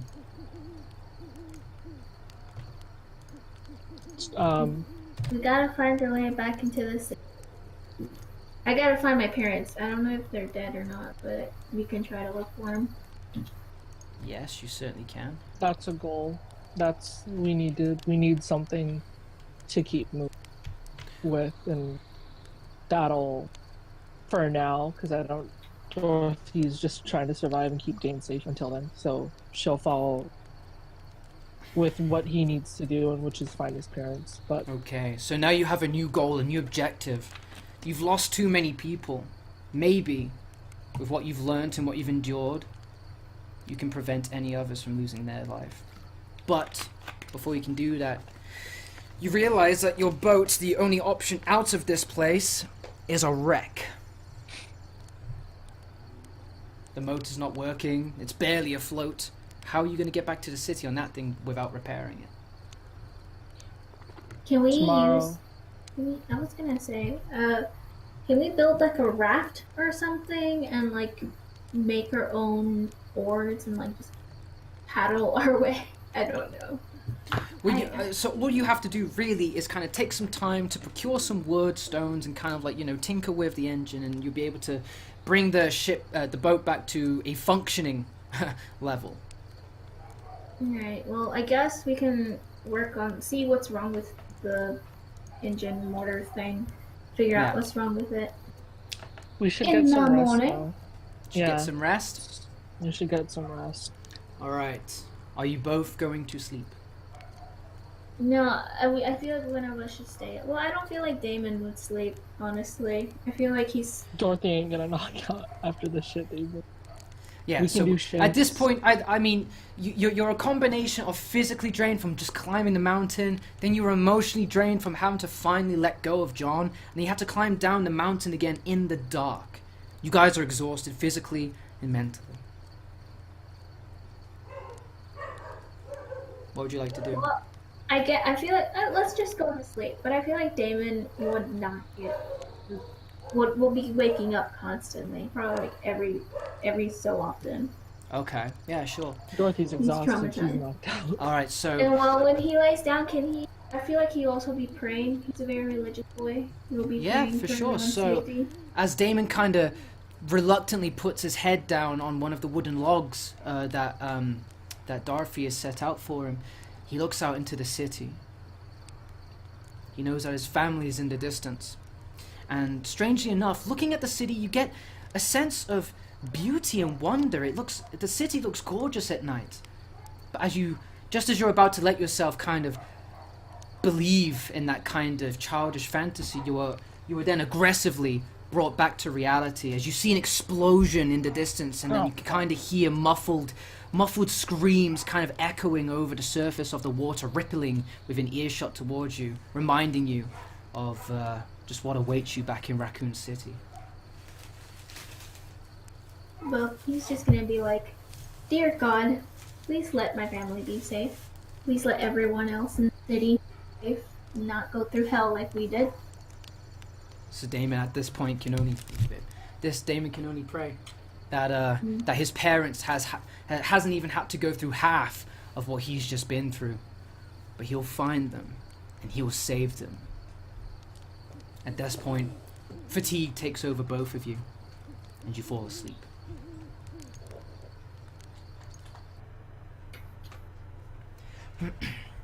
Some time passes. Sometimes you get woken up by nature sounds, and sometimes you just drop back to sleep again, an in and out kind of motion. Eventually, however, Dorothy awakes to an ear-piercing yell. Oh, fuck. Dorothy, what do you do? How close is Damon to me? Alright, so Dorothy looks around to see Damon, immediately recognizing screaming is danger. She looks towards Damon and she sees that the screams are actually coming from Damon himself. Damon is writhing on the logs next to Dorothy, screaming in pain and kind of clawing at his chest and at his neck. As you go towards him, you can kind of see the fur kind of aggressively growing up his neck, over his chin, and starting to consume more of his face. You can actually visibly see this taking place. Damn it! He's awake at this point, right? He's like, Oh yeah, awake. he's awake. I'm in physical pain. The campsite is about to go out, and you can see that Damon is slowly. He's been able to endure it this long, but it seems like it's starting to take over Damon's body. You feel that the only thing that you can do in order to save him is to get him to somewhere that he can get treatment. You have to take him to Raccoon Hospital. That's why we're at the stupid hospital. Ah! I need, she first kind of grabs Damon a bit, and she's kind of trying to calm him. She's like, okay, we're gonna get this, okay, you're okay. Like, she's screaming and she knows something's wrong, but she hasn't had that much medical training or training at all to figure out what the fuck's going on with him. Damon, you're in agonizing pain. Your body is feeling like it's not your own. You for some reason you kind of lose touch with being able to feel it and then sharply feeling it. Your body feels extremely hot, beyond feverish. And looking around you, you kind of see that your infected arm, like the infected left side of your body, is starting to emit this visible steam. Well, that's gross. I guess I would just be like, since I feel like my body is on fire, I feel like the first thing I would say is water. Get me into the ocean. Yeah. So Damon just starts screaming. He needs to be cooled down. He's in so much pain. All he can do is just feel heat and agony. Dorothy, what do you do? Time is against you. You have to get him into Raccoon Hospital. Oh my god. Okay. Well, we're not gonna be able to swim, you said. That's already game over. No, you are so far away, and Damon is in no state to swim right now. He would simply just wriggle and drown. Well, put me in the water. I'm gonna close proximity to water. How long would it take for me to run into? You can pick up Damon and you can make your way over to the beach if you want to. How high of a drop is this? It's like about a 12-foot drop into instant deep water.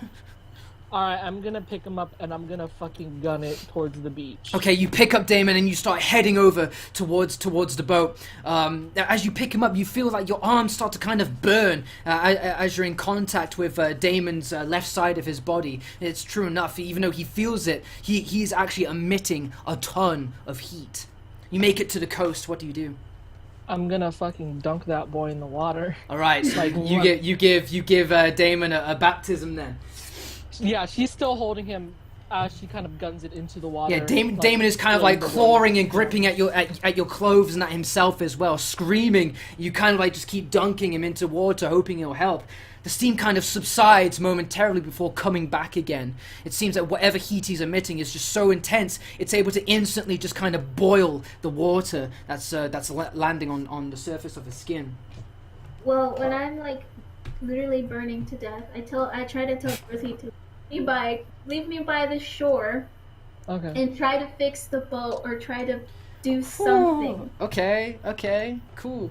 Alright, so Dorothy, what are you going to do? Right now Damon is screaming and he's in agony. He's telling you things, but at the same time, you are the only one of sound mind and body. It is up to you to make sure that both of you survive. What are you going to do? Fuck shit. She's cussing so loud right now. She's torn between trying to help Damon through the situation where she knows that he's gonna still be in pain and getting that boat ready so they can gun it out of here. Yeah. She puts Damon down. She says, "Stay here. We're gonna fix this. I'm not gonna lose you." And as she's running towards the front of the boat. She's looking at the cover, and she's kind of trying to figure out how to get it open, how to jumpstart this fucking thing again. Okay. Alright, so looking at the boat, you see that all it really needs to stay afloat is just some wood kind of like to block the hole. Some kind of wood and some kind of pressure to just hold them in place. And the motor, you kind of try it again, and sometimes it kind of sputters to life, sometimes it actually comes back to life. It seems to be like a very kind of in the moment thing. It kind of works or it doesn't. How many sticks are there? Or is there... There is plenty. There is plenty. There is enough to repair this boat. Somewhat, though. But because you only have enough time, because Damon is literally cooking to death in front of you on the shore, you end up just rummaging through whatever sticks and stones you do. What are you doing with them? I'm going to try to make it so instead of it just sinking up, I'm going to kind of pile it so it's not sinking the boat, but it's kind of keeping the boards flat so that it's not, water's not coming through it and making it Okay, you make an in-the-moment hasty emergency and you're able to bring the boat's health back somewhat. But because of your time restraints, you're only able to get so far. At this point, Damon is just screaming to the point where it is ear-piercingly loud. You have no time. You have to leave this island. I'm gonna... fuck. Is there any sort of, like, tub or, like, like when you have fish in the back of a boat? Yeah. And you put it in that little tub? Is there a tub in the back? Yeah. Okay, I'm gonna fucking put the boy in the tub and I'm gonna grab his, like, fill it with as much water as I can. Oh, okay, so you kind of put him in a makeshift bath and you just kind of keep pouring freezing cold water off the ocean onto him. Yeah, while I get the boat started and try to get the boat. Alright, with that, you pull the cord of the motor as hard as you can. You have no time to lose. You are not fucking around. You're not going to lose your final teammate. You pull the cord, the motor sputters to life, and the boat starts to adjust and vibrate. You're able to leave the island. Jesus Christ. What do? You're at the steering wheel. I'm gonna fucking floor it straight for the city. Floor it straight for the city. Damon. Alright, as you do so, the boat leaves the island, kind of heading this way towards the city. And as you do so, you look back at the island as you kind of leaving John's resting place away, and you get the strange sight and the kind of the ironic landscape of the island is so that the flat part steeply goes up into the mountain and forms a natural letter J for the island from the side. You look towards Raccoon City. You despise and loathe and even hate yourself for wanting to having to go back to this nightmare of a place, but you have no choice. You have to save your only living friend.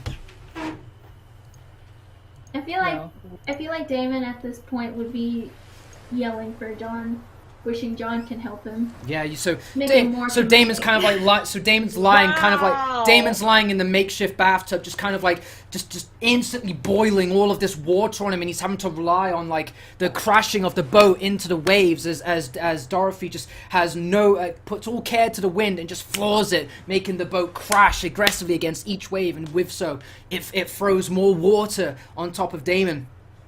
He's completely drenched. His fur, his hair, his clothes are completely drenched. He kind of just sees this dim light at the top of this J mountain get further away into the distance, and he screams out for John. At this point, day is starting to break again. You get about halfway towards the city. The city starts to kind of get closer into view. Dorothy, what's going through your head? I'm trying to remember the streets, the road, avenues, and boulevards of how to get to Raccoon City House. Okay. What's the fastest route? She never had a car. She always took the bus everywhere, so she's thinking like that. But she's also thinking, what shortcuts can I take once we get off this boat?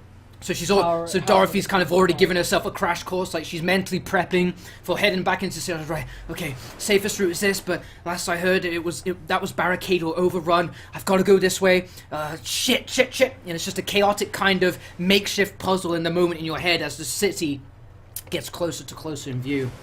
However, before you're able to make it to the shore and disembark from your boat, a familiar face rears its ugly head. No. Is it a fucking crocodile? No. Is that why Tiny's here? You see a dark shadow kind of like go underneath the boat, and then to the side. It starts to pierce. It's a fucking shark. It pierces through the water. No. A dorsal fin starts to appear, and it looks like it's even getting higher than the mountain that you laid John to rest, as if it's going to pierce the sky. It doesn't stop revealing itself more and more. And before long, you see a massive maw of teeth open up, releasing a waterfall of ocean water in front of you, and then it chomps down onto your boat, ripping the motor away completely from your boat and swallowing it whole. Is this a quantum shark? It's a quantum shark. Quantum shark. Fuck you.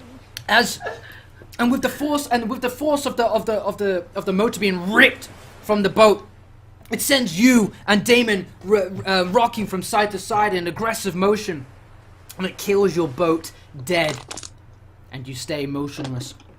The dorsal fin then goes under the water, and before long, you are thrown backwards into the boat. Its dorsal fin has caught onto something that was attached to the boat, a rope, some string, fabric, something has caught onto the dorsal fin and is dragging you forward towards Raccoon City. Okay. So Yeah. we're taking the highway. Here you go. Well, she's gonna try to grab on to the box that she put Damon in. Okay, so Dorothy, the shark is pulling you closer towards the city. Music, man. Is it too? Yeah, the Del Lago. The shark is pulling you closer towards. The shark is pulling you closer towards the city. Strangely enough, it's doing you a favor, but not before it swirls from left to right, and it enters a rocky area of the ocean. Dorothy, you're the only one able to control the boat this time. You're gonna have to avoid colliding with the rocks, lest you send yourself and Damon into a watery grave. Can you give me a performance check as you approach the first rock, please? Can I empty the box and... I was gonna lock Damon in the box just in case. So let's get... Can lock Damon in the box, and then the box falls in the water, and he just fucking... He's literally in a coffin. Fatality. Alright. The shark moves, going past a bunch of rocks. You're able to successfully just barely turn. You have to put all your weight and all your momentum into the steering wheel in order to get it to move. But you manage to do so. And you manage to skim right in between two massive rock faces. The shark then plummets into the water and leaves you. Yeah, you better leave this wolf boy alone. And leaves you drifting into the water for a while. Can I cut the rope, whatever it was stuck to? Can I see it? You tried to find it, but it's like this thick kind of wired cable, and it's completely taut. Cutting through this would require John levels of strength. Wow. I get it though.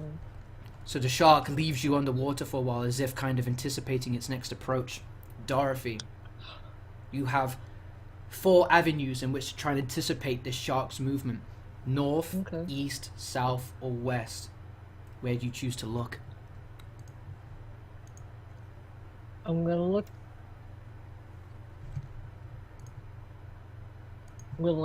west. You're gonna look west. Okay. On a 0 to 5, he appears north. On a 6 to 10, he appears east. On an 11 to 15, he appears south. Oh my god, I'm bugged. And on a 16 to 20, he appears west. You are looking for a 16 to 20. Oh shit. I'm not We're ready. gonna get it all fucked Are up. you ready? No. You can do it. Ah!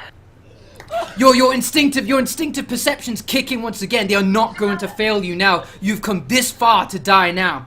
And you see the shark appear just as you predicted from the west side near the rock face. And he opens his massive maw and starts roaring as he starts pummeling towards you.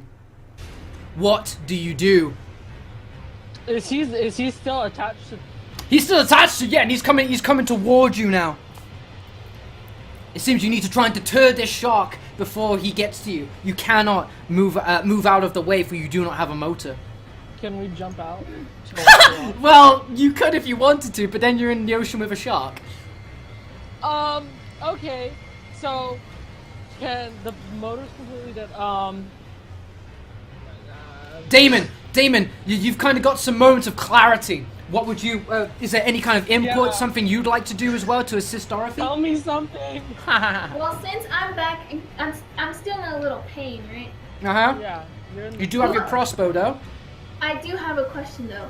Do Yeah? I happen, since I'm mutating into like an animal, do I have some sort of like animal, like abilities? Sure. Yeah. So Can I you communicate with the shark? you can't communicate with the shark. However, you do have keen senses, and you seem to be able to perceive where it's going to come from next with an advantage. So I can't communicate with the shark. No. Damn it. Can Damn we? it. Can't. Oh my god. Fuck. I don't know what to do. Well, The shark is getting closer. His maw is getting closer. It looks like it'll swallow you whole if it catches you. well, okay, since I can basically figure out this animal, do I know where its weak spot in its mouth is? It's definitely its mouth. Yeah. It's just the Like entirety of where? its inside of its mouth. Okay, can I get my crossbow and try Yeah. to shoot for its uvula? All right, sure. Give me a crossbow roll with that, please. So in the bath, and kind of steaming, you kind of like wave a bunch of the mist out of the way and pull your crossbow out to look into the Can I give them the an dank For the abyss love of the of monster's God. maw. Wait. Can I give him an? Oh no. You can't give him shit, but you Okay. can kind of throw some Yeah. sticks, throw some stones at him if you want to. I'm gonna use the shiv. You're gonna use the No. shiv. No, I'm gonna just. He would have to be keep throwing touching the you in order rocks. for you to use it. I don't want that. I'm gonna start using whatever was holding our boat together from sinking. I'm gonna start using the heavier rocks to throw it straight. You're at going him. to start ripping holes in your boat to throw at the shark, is what you're telling me. I'm trying to think what. Right, let me just clarify something here. You have an infinite amount of sharp sticks and stones that you've just procured from scavenging. Let's You just can fucking kind of start just throwing- throw them at him. Let's start fucking chucking them at his face. Right, throw some sharp. Give me a sharp stick roll, please. Damon, the monster's maw is so massive that simply just even looking at it, you're guaranteed a hit. Can you give me damage on that, please? Oh shit! And the stick plunges straight into the top roof, the bed of the roof of his mouth on the inside. And for some reason, it does 0 damage.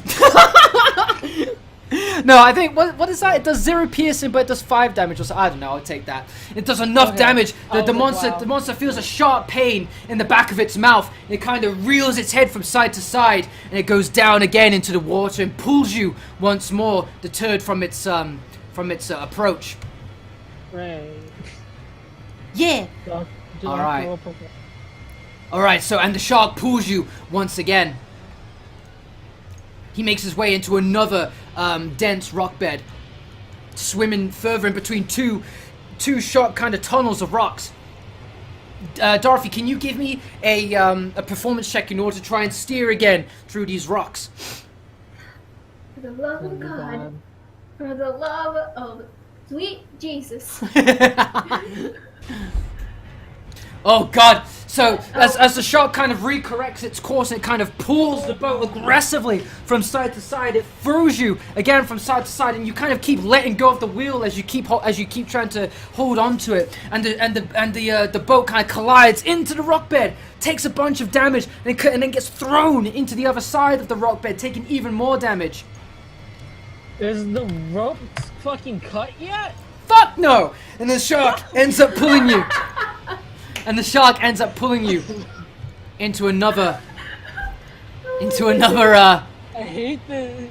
No. another stretch of vast Jesus. blue ocean and disappears into the water. Again, How close you are know we to what shore? you're extremely close. You know what's coming next.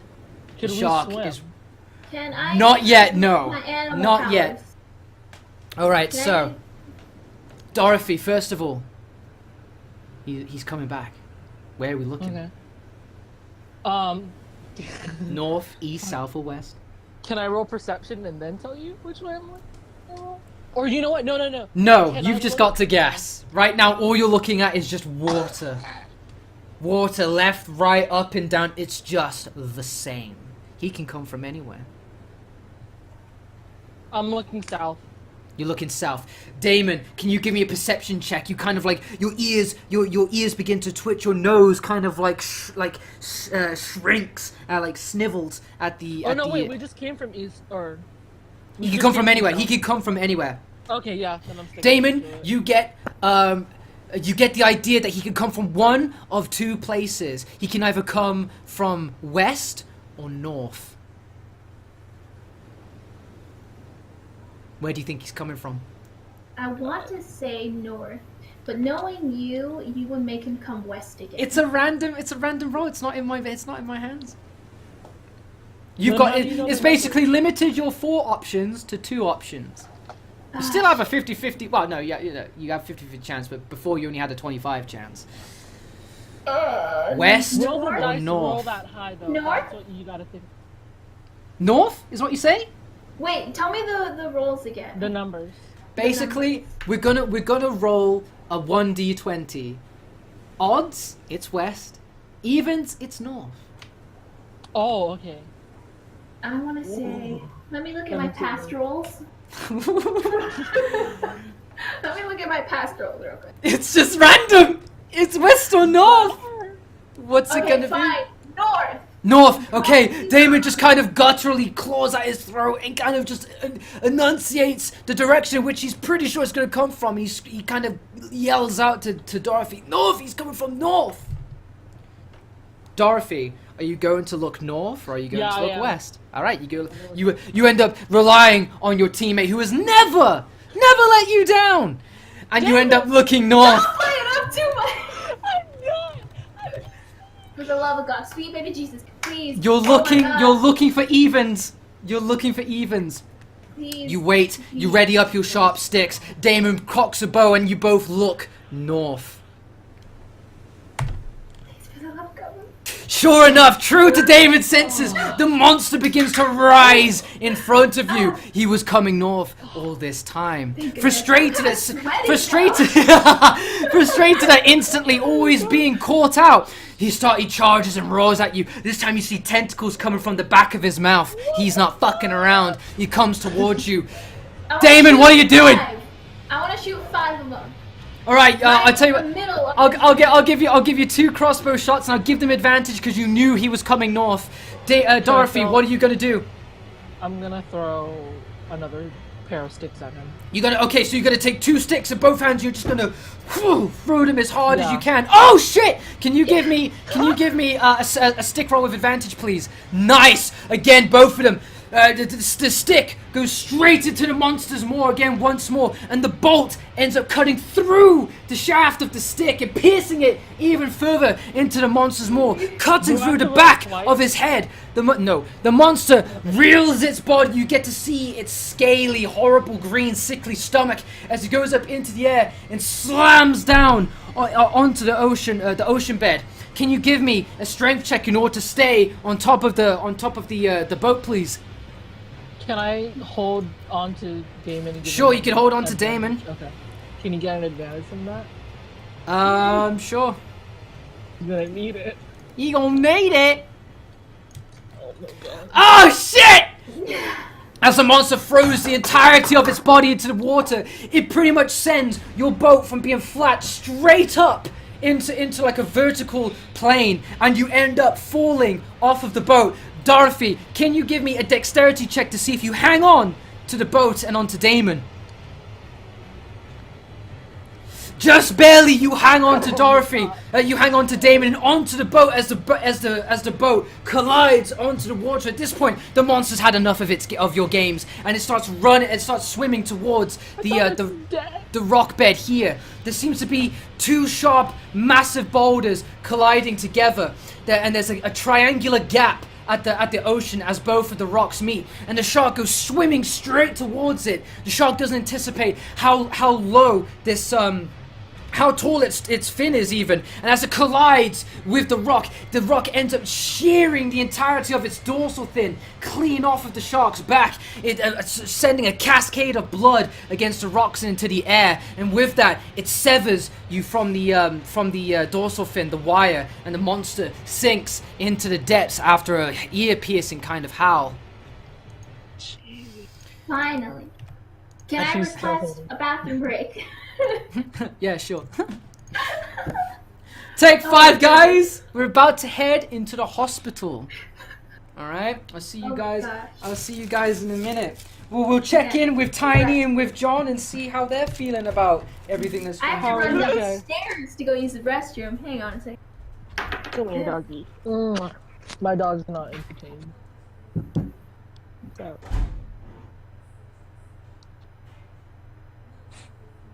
I bet the fucking chat's having a ball with this one.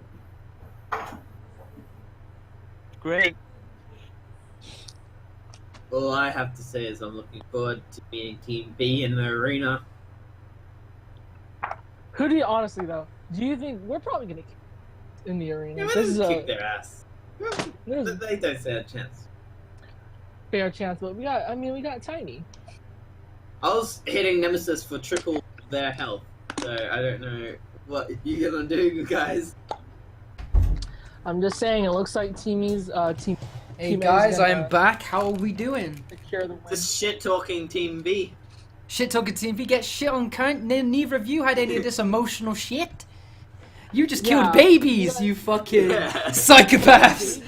And apparently there's like someone's cheating on the other No, character. no one's cheating. Everyone's playing by the rules. How so? No, the character. Oh, right, yeah. Oh, that John. John's nephew's gonna join.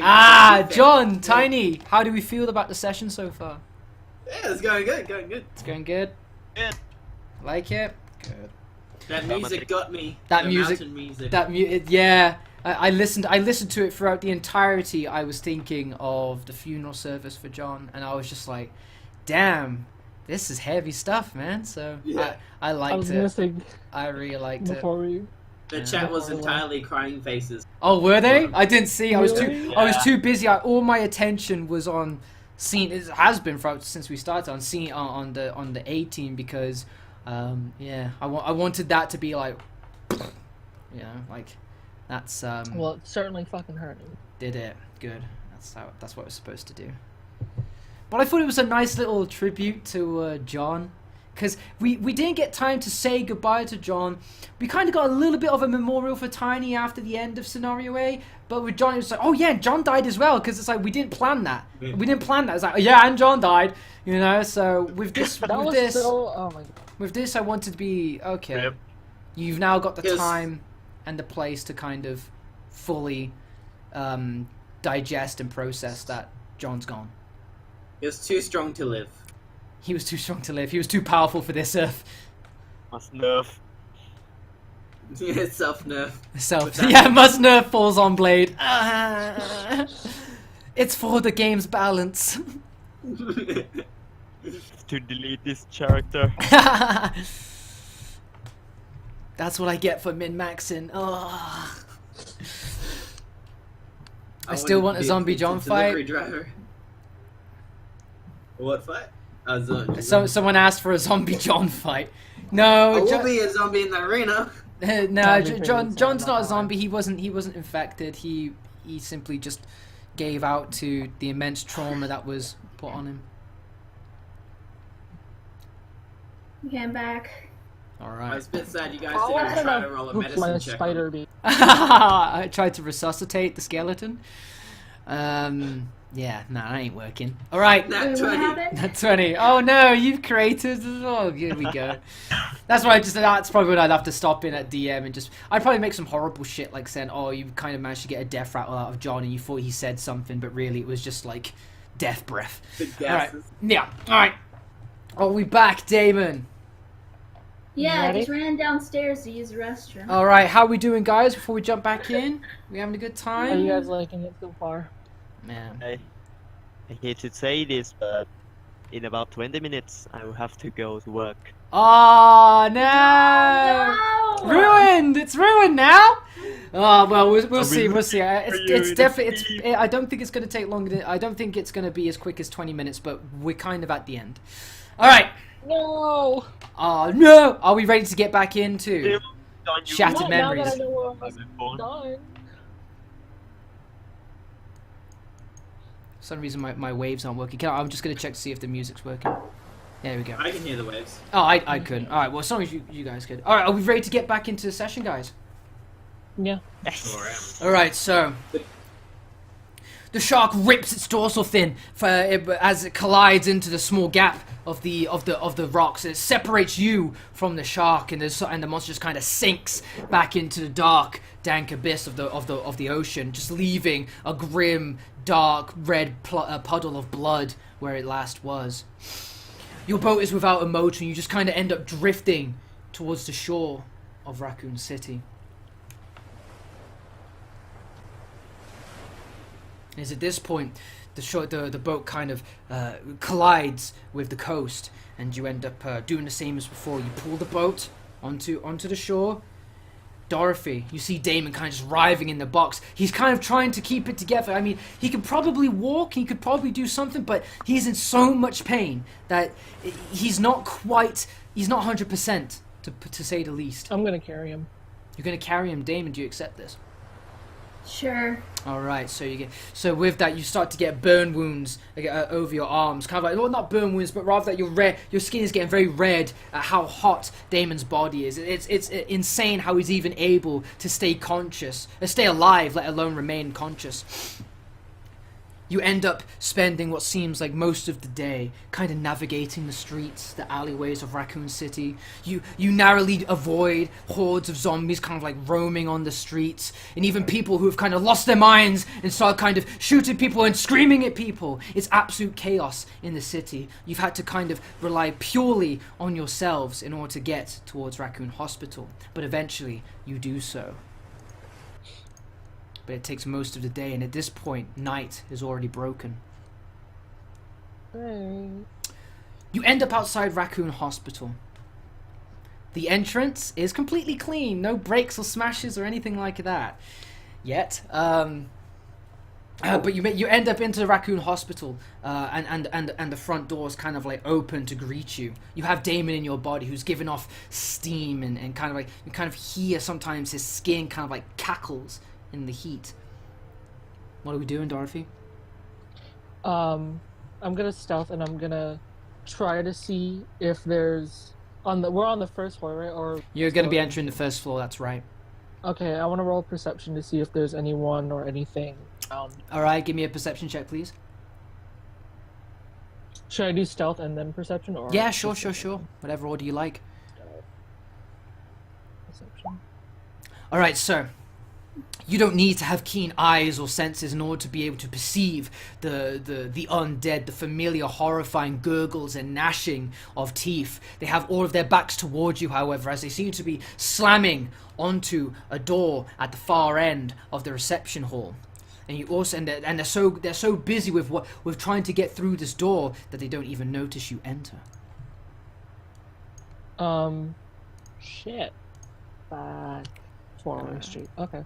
Alright, let me just get stuff ready. Alright, and I get you in here. Yeah, for some reason I couldn't get your guys' health is a bit... I'm just gonna have to deal with it. It's, I think it was like 7, and like yours is like 9, something like that. There we go. I'll just do it on the fly. Okay. Give us 1 health. Yeah.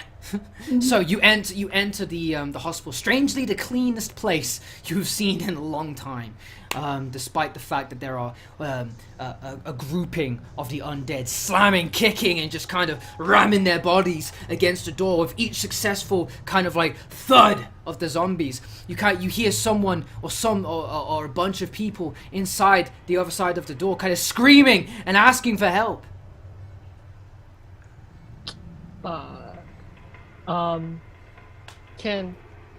Damon, can you... Damon can do whatever he wants within reason. He can walk around and stuff, but he is in a lot of pain. All it's really doing is kind of inhibiting him somewhat. Is it possible... Well, go ahead. Oh no, I was gonna say, could one of us still use the crossbow, or do you want to use the crossbow and try to... Either one of you could use the crossbow. Because I was gonna put Damon either over here for a second, okay, or over here, and then just try to take these guys out. Unless this is another door right here. That is another door right there. That is a door to an elevator. Don't take the elevator. Yeah. If you're going to move to try and lay down Damon somewhere, you've got to give me a stealth check in order to try and avoid being detected by the undead. With advantage, because they're very fixated on getting through this door. Could we get close and then use the crossbow to shoot them? Sure, you can do that, but you can do it with advantage because again, they're not there. Like some of them are just kind of standing there with their head kind of just limp, while the ones closer to the door are kind of like really aggressively going at the door. I have an idea. Do I still have rocks? You have enough rocks and sharp sticks. You've kind of made like a quiver of them in a sense. You know what I mean? You've got a bunch of them on hand. If I throw the rocks, can I get them to go over here? Sure. Can you give me a dexterity check, please, on the rock throw? Just to see if they'll move. Yeah. So you throw the rocks. You throw the rock over to the elevator. Somewhat so it actually ends up hitting the panel of the elevator, and it kind of creates like a ding kind of sound as the elevators kind of call into action, and it gets the attention of two of the zombies as they come over and investigate the elevator. All right. So now they're separated. We can try. These ones haven't noticed us, right? No one's noticed you. We can try to stealth and like just stab them, kill them. Oh, you could do that. Or we can crossbow them. Damon, which one do you want to... You could do both. I mean, there's two of them. Dorothy, since I'm in pain, do you want to stealth shank them in the head, and then I can try to shoot one and shoot the other ones by the elevator? Or do you want to?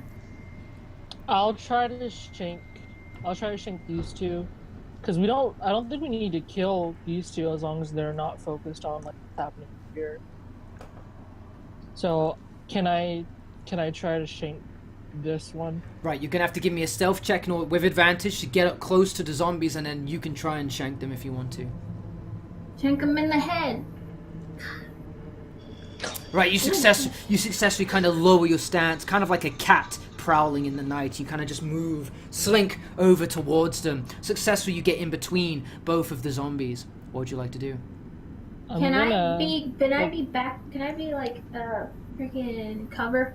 I just have my crossbow kind of like making sure she doesn't get. So you're readying an action to shoot, is what you're saying? Yeah, just in case. Right, so you kind of like you kind of grimace in pain and you're kind of hunched over, but you end up leaning into the crossbow and you kind of roughly gauging where Dorothy is, ready to kind of anticipate any threat that comes towards her. Dorothy, what are we doing? I'm gonna quietly shank this. Wait, is this one facing the wall? Yeah, he's kind of like he's hitting the vending machines to the left. He's just kind of going at them because of the bright lights and the strange sounds they make, kind of get his attention. I'm gonna get rid of him. Okay, can you give me have an advantage on right.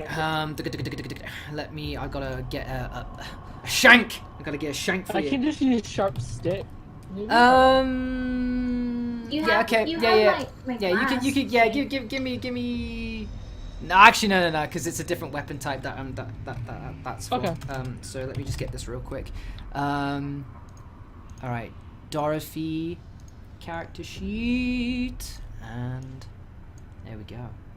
And here we go. Can you give me a shank roll, please? Got it. All right, so the monster's just kind of just standing there and looking at the vending machine. You go to stab it, but the rotten flesh kind of pierces into him, but then it just kind of it kind of diverges the blade into other areas, and you don't get quite a clean, deep cut. Can you give me damage on that, please? Yeah. Okay. So it doesn't do enough to kill him, and he kind of like tries to spin his head around, like breaking some vertebrae in his neck to try and look at you. Can I hit him with Crack the his rock? neck. Crack That his neck. that was your turn. Right now, I'm looking at what Oh, okay. Damon's gonna do. Damon, what are you doing? Can I kind of just look at Dorothy and kind of try painfully make like a head, like a head cracking motion to. Yeah, sure. At this point, the zombie that she stabbed has kind of like turned its head and is kind of like side eyeing her from as far as its neck can turn. Yeah, and if I were to shoot my crossbow, would it make a loud sound, or is it just? That depends if it hits or not. If it hits, it won't make a loud sound. But if it doesn't hit and it collides with like a wall, it'll make kind of like a tinging kind of sound as it bounces off the hard surface. Okay, can I try to shoot the one that's hitting the door? Okay, yeah, sure. You can give me a crossbow in roll. the head. Yeah, give me a Yeah. crossbow Let me roll, move please. out of the way first. There you go. Headshot. I want to try to do a headshot. All right, Okay. give me a shot, please, with the crossbow. For the love of God. Oh, here we go. If you shoot me, I'll cry. All right, the crossbow flies through the air. It just barely misses Dorothy, but indeed collides into the head of the zombie, slamming against Orky. Give me damage, please. And with that, the zombie's head kind of like headbutts the door with the force of the bolt hitting it, and it just kind of slides down, its face sliding down the door, motionless and still. At this point, the zombie turns around and it looks at Dorothy, who's got her glass blade deeply into its neck, and it takes a swing at her. And it hits. It ends up kind of like flailing one of its arms at Dorothy, dealing 3 damage. Shit. Yeah, not good. All right, Dorothy, your turn. Does it have a jaw? Yes. Dang it. Can I use... Did I use a stick or I used a shank? You Can I used a pull the glass shit shank. out? Yeah, sure. Yeah, Can I so it's like can I you stab stabbed it it and he straight turned in? around and then you pulled it out and he's attacking you now. So Yeah, now, and can I stab it just straight into it? yeah. So now you've got a better look at his head. You can give me a shank attack, please. But needless to say, you kind of jam it into his head, and his head kind of like it diverts the glass blade because it's a glass blade. It's not metal. It's not that tough, and the blade shard kind of chips and it kind of falls into his eye instead. But it doesn't do much other than to just deteriorate an already rotten face. Nah, you're not giving me damage on that. Damon, you're up. You see Dorothy plant a glass shard deep into the zombie's face. He seems undeterred by it. I'm gonna back up too. Take a couple steps back. Can I try to take the zombie out Yeah, sure. You can give me a crossbow with my roll. crossbow? Yeah. Again, for the love of God. Okay. Oh, and again you load up a crossbow bolt and you fire it straight into the side of the zombie. Dorothy's struggling with the zombie as it's flaying at her. Then she suddenly sees a bolt cut through the side of his head and come out the other side. Can you give me damage on that, please? Oh, and that's enough to just send the zombie onto the floor, motionless. I'm gonna take these out. Yeah. So Dorothy, it's your turn. It's your turn now. What would you like to do? Is it necessary to kill them? Because they're still focused on the It's only necessary thing, right? if you deem it so. It's up to you. Can I peek inside here really quick? Is there a window or is it No, just it's a completely solid door. I feel like we should kill these guys first, Yeah. just in case if we try to open the door, then they won't come at us. Okay. Yeah, it's true. Can I? I'm gonna use the sharp. I'm gonna use the sharp stick. You're gonna throw the sharp stick at them. No, I was gonna use stealth and then try to. Oh, stab it. you're gonna sneak up to them and stab them with it. Okay. So can you roll stealth for me, please, as you make your approach over to the zombies at the This elevator? is gonna suck. Oh God! Whoops. As you go to stealth, you kind of trip over the legs of one of the other zombies, and you fall down onto the ground, making a loud kind of like clapping slap, like a bare feet on a tiled floor. It gets the attention of the zombies. Both of them see you face down on the floor, and they make their approach over towards you. Jesus. Both taking a swing at you. One of them tries to swipe at you on the ground, but completely misses. The other one bends down and tries to bite you, and it also misses. Holy shit! Damon, what are you doing? I'm gonna shoot crazy. Advantage. I'm gonna try to like shoot them both in the head. Okay. I'm gonna try to Deadpool that shit. All right. If you get a critical roll, sure. If it's only good though, you're killing one of them maybe. All right. Can you give me a crossbow roll, please? Okay. Oh shit! What did I do? No, I don't wanna. Okay. Okay. For the love of God, please, hallelujah. Oh my God. Oh God! You fire the crossbow bolt, and it kind of instead of whizzing into the zombies, you kind of panic. You see Dorothy about to kind of meet her demise. You shoot at the zombies who have already made themselves into small targets as they come down to try and feast on your friend. And as you do so, you fire the bolt, and it goes straight into the side of Dorothy. Did it hit? I hit Dorothy? Yeah, it hits Dorothy. Damn It kind of chips into the ground as it pierces into her, though, and only does 1 damage to her. Oh God. Dorothy, it's your go.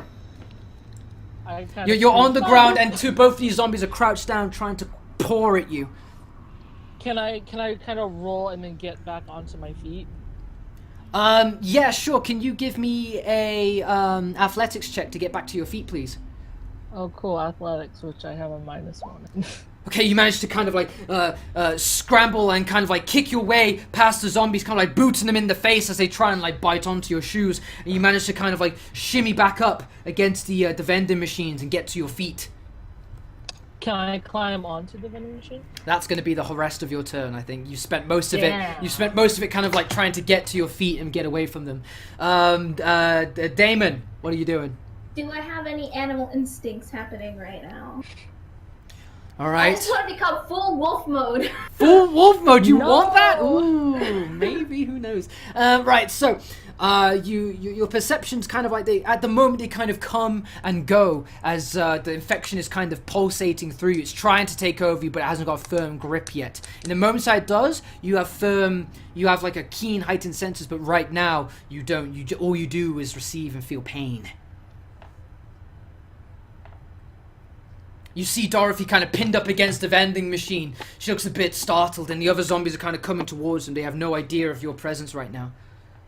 Okay, then I'm gonna try to use my crossbow again. Okay. Give me a You might wanna crossbow, get- please. Closer, then could they get Yeah. an advantage if they're closer? All right, can you give me a Yeah. stealth check, please? If you're gonna This get closer is gonna to. suck. Yeah. That's Oh good. wow! You managed to stealth up right up to them. How would you like to position yourself? To the side, behind them? Is there a way that I wanna like fucking get him kill 2 with 1, and I really want that to happen. It's all in the rolls. It's all in the rolls. It depends how. It depends what you Okay. roll. I'll Okay. allow it if you get a critical roll. I'm gonna try to shoot them both in the head. Yeah, it's a risky Okay, move. so you're but I going wanna- straight up. You're going straight to the side of them, and you're aiming both of their heads in line. You fire your crossbow bolt with advantage. Okay, for the love of God, please, Jesus, hallelujah, amen. Damn. Wah! Good. And it does successfully Good. pierce through the one closest towards you. He makes kind of like a guttural as the bolt kind of goes through his head. Can you give me damage on that, please? Okay. Okay. And again, that's enough to send him. He kind of like collides against the other zombie as the zombie kind of gets pushed into the wall around here before this one dies. Now this time the zombie kind of like being pushed kind of gets like a physical kind of like detection. He kind of like looks around to see what moved him, and he sees you right next to his fallen undead brother. He comes towards you instead and takes a swing. Woo! He rolls a fat 2 and misses. So you kind of like your small stature kind of like makes it so that the zombie's awkward. He just kind of stands there, kind of just lowers his head down, just kind of throws his arms from side to side, trying to get you. But he just hits air. All right, Dorothy. Dorothy, you're up. You see the zombie kind of like trying to go after Damon, currently unsuccessfully. Can I use? Is there anything on this? Nothing on the table except for like waiting room magazines, basically. What about this? There seems to be a computer there that seems to light up with a map of the hospital. If I were to grab the chair and hit him with the chair, how much can I do that? I don't think it would do as much damage as to say the weapons you have on your person. Dang it! All right, I'm gonna use. Can I get a running attack and shank him? Okay, sure. Can you give me an athletics check as well onto that? Uh-oh. Okay, with the athletics, you get an advantageous shot at plunging your shank. Was it a shank? Yeah, into the zombie. And as you do so, you pierce the shank into the back of the zombie's head and lift him up with the force of your momentum before kind of like slamming down onto the ground, killing him instantly. Asshole. Good job. And with that, the banging barrage and the gnashing teeth and the guttural groans cease. Can I check the computer first before I go open it? Sure. So checking at the computer, you get an overlay, an outline of each floor of the hospital. Right now, for some reason, the second floor is illuminated in a red kind of color to tell you that there seems to be there's too many patients on this floor. Can we see where the stairs are? The stairs seem to be completely damaged and barricaded, and they're untraversable. It seems to be that the elevator is your only way up. Can we roll perception to see if there's any like supplies, like health sprays by the desk, like an emergency box? Yeah, sure. Give me a perception check.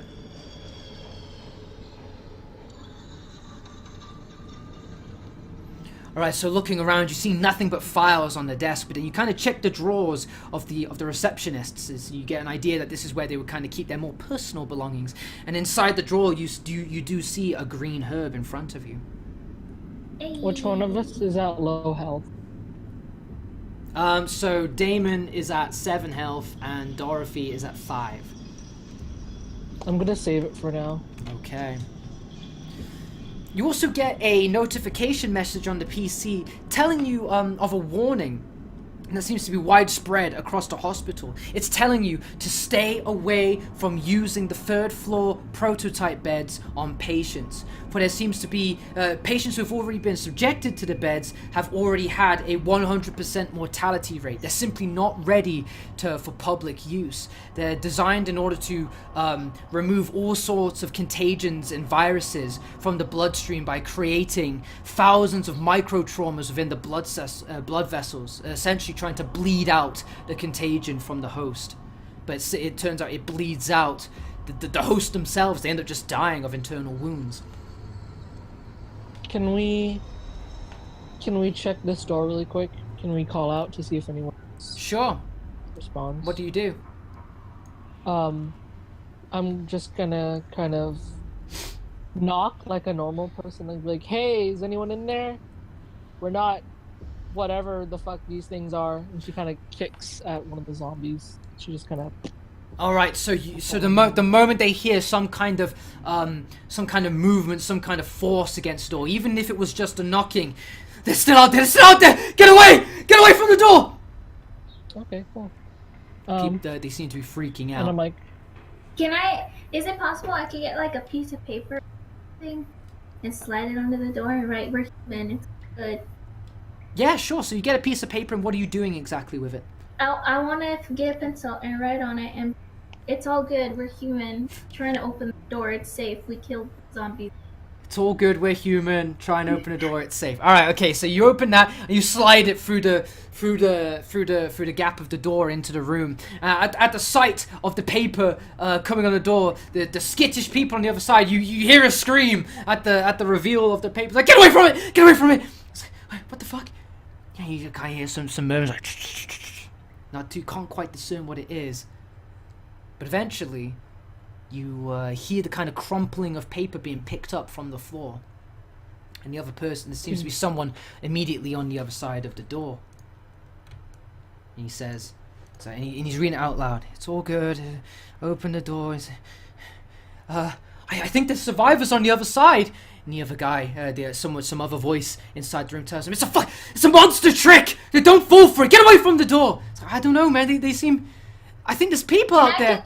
Can I, like, go under the door and be like, these monsters can't speak. They just growl. We're not growling. So the guy immediately on the other side of the door kind of shrieks as soon as he hears the voice coming from underneath the door. But eventually, he hears what you're saying. And it makes sense. Can you give me a persuasion check, please? It's gonna fail, but let's do it. So you kind of say it, but you're bending down like this, so you're having to talk like this. So it kind of sounds a bit weird. He's like, I don't know what if you're like a mutated freak? You can still think and talk, but you're still one of them. Can Dorothy kind of? Yeah, just trying to talk to him, Dorothy. Just be like, well, my name's Dorothy. You know, we escaped. I don't know. Okay.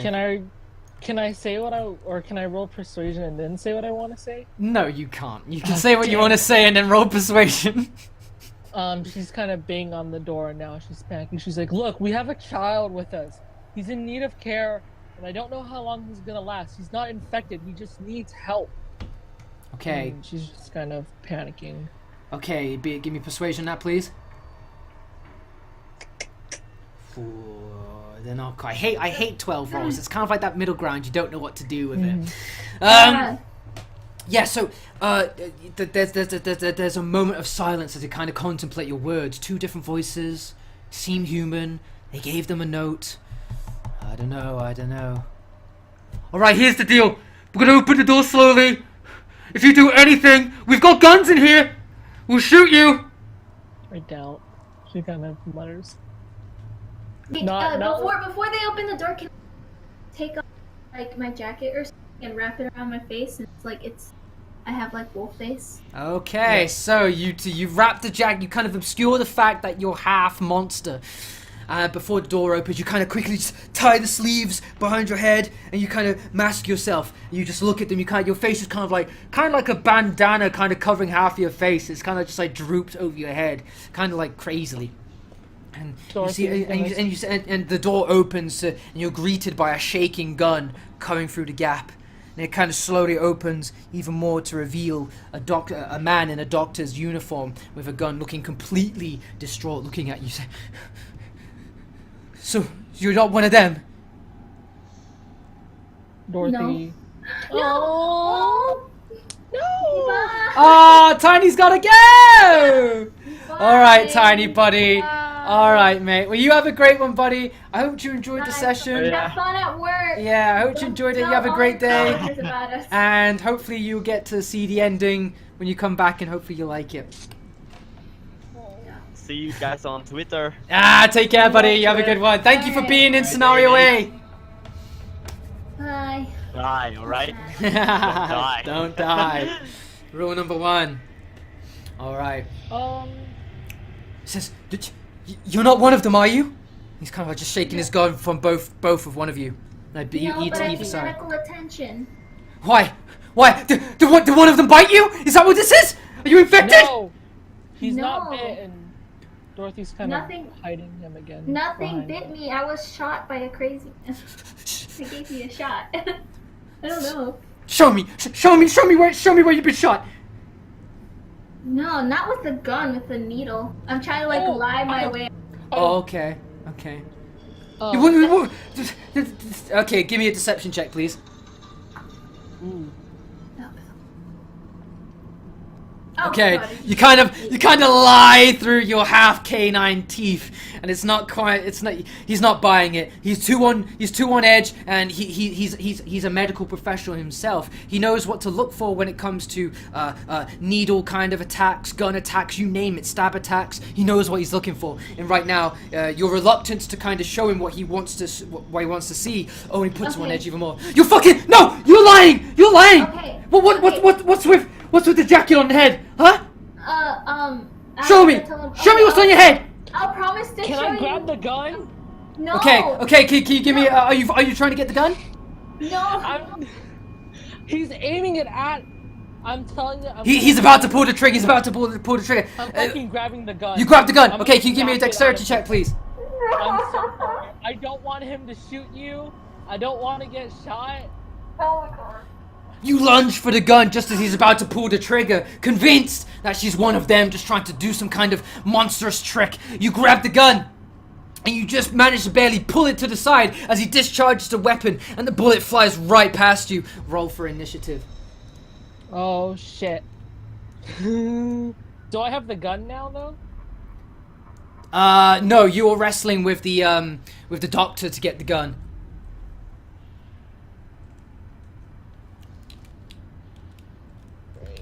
Do you want me to also do it? Tell you what, yeah, both of you, just give, so if you look, all right, so Dorothy gave me some initiative, nice, 21, That'll be- dang. Okay, Damon, if you do, how'd you roll for initiative about the thing? It was like, you click There on, you go. oh, you got it, nice, there we go, I'll just add you in, sick, good stuff, all right, add turn, and 11, okay. Sorted. Hey, that's my age. All right. At this point, the door gets flown open as you try to take the gun away from the scientist, revealing that there was indeed another man inside the room with him who also has a gun, and he's freaking out now because he's just seen this woman just try and grab the gun. Oh fuck. All right, so he takes a shot towards Dorothy, and he completely misses, shooting his friend in the back of the shoulder. Does he drop the gun? Do I have any?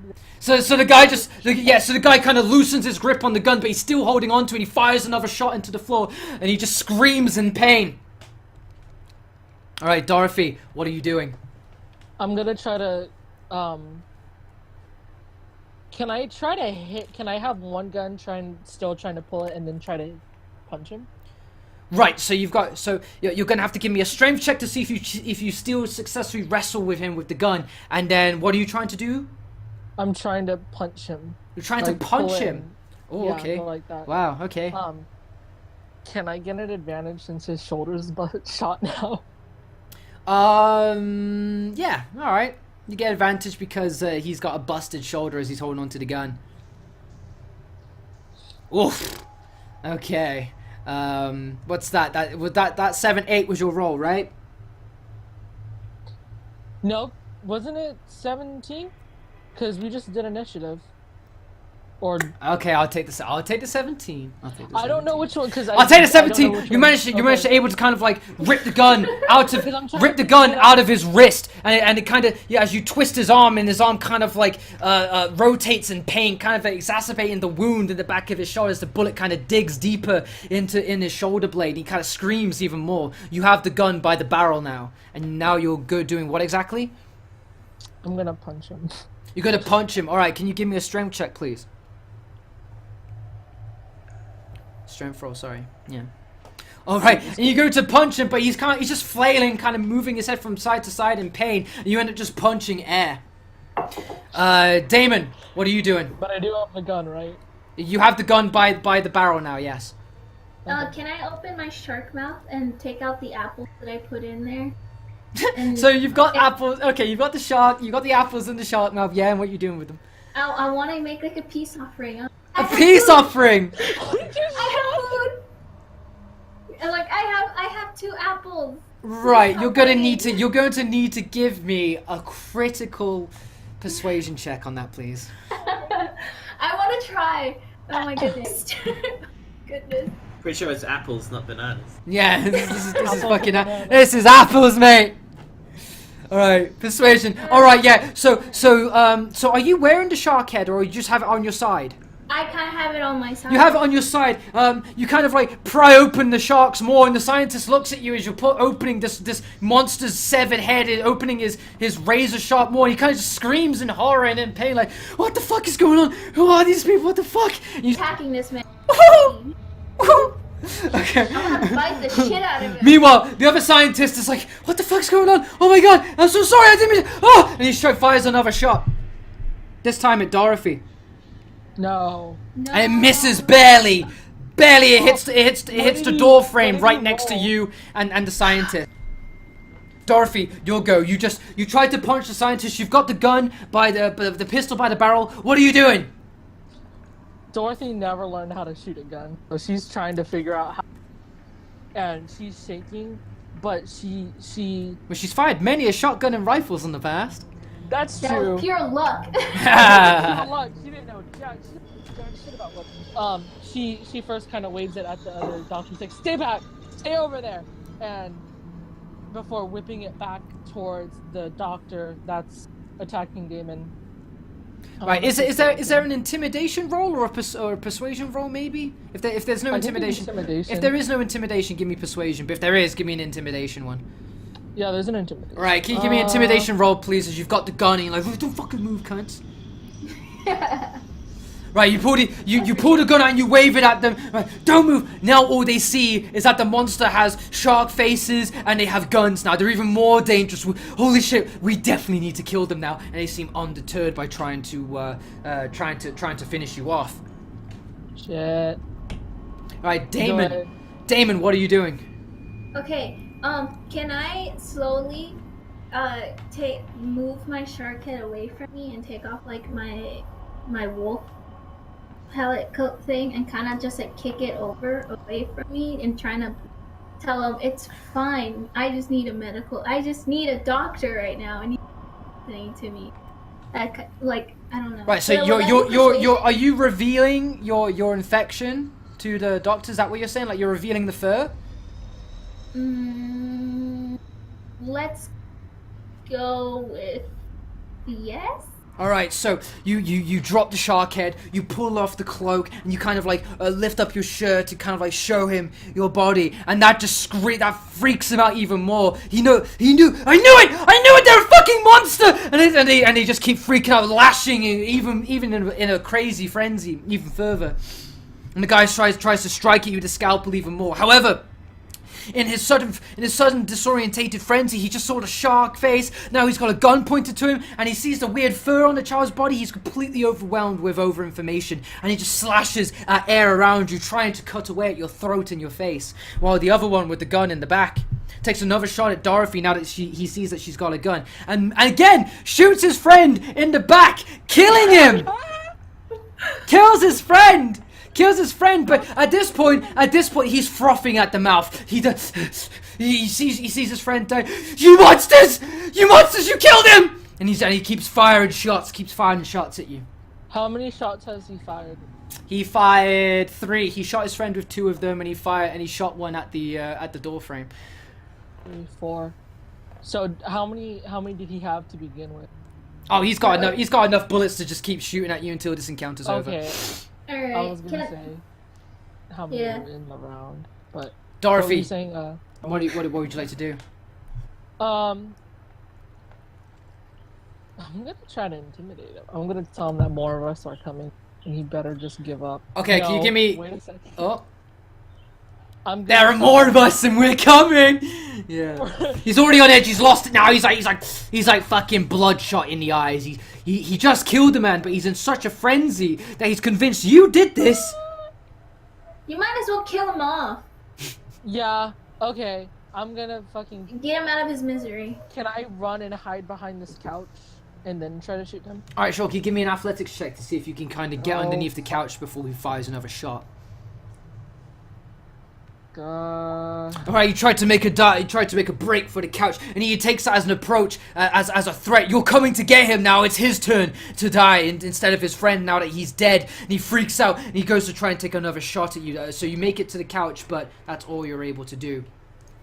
Okay. Damon, what are you doing? You see Dorothy run into the room, and you see the scientist pull out his gun, and he's about to shoot her right in the face. They're basically 2 feet away from each other. He's got a clean shot on Dorothy. What do you do? I'll take out my crossbow and shoot him in the eye. Oh, crossbow shot. Can you give me advantage on that, please? Because he's distracted and focused fully on Dorothy. That's not bad. Alright, and with that, a bolt flies through the air, whizzing past Dorothy's shoulder, catching some of her hair in the process, and the bolt goes straight into the doctor's head. He kind of stumbles on the floor for a moment and kind of makes weird kind of choking noises before he kind of just flops onto the chair and dies. He wouldn't listen. That's what happens when y'all don't listen! That's fine. I'm like, I get up and I'm kind of using the couch as like leverage to push myself out. Let's grab these guns. Let's search this room. She's not even trying to think about the fucking shit show that just happened. She just wants to get stuff. Wait a second. Why do we still have initiative?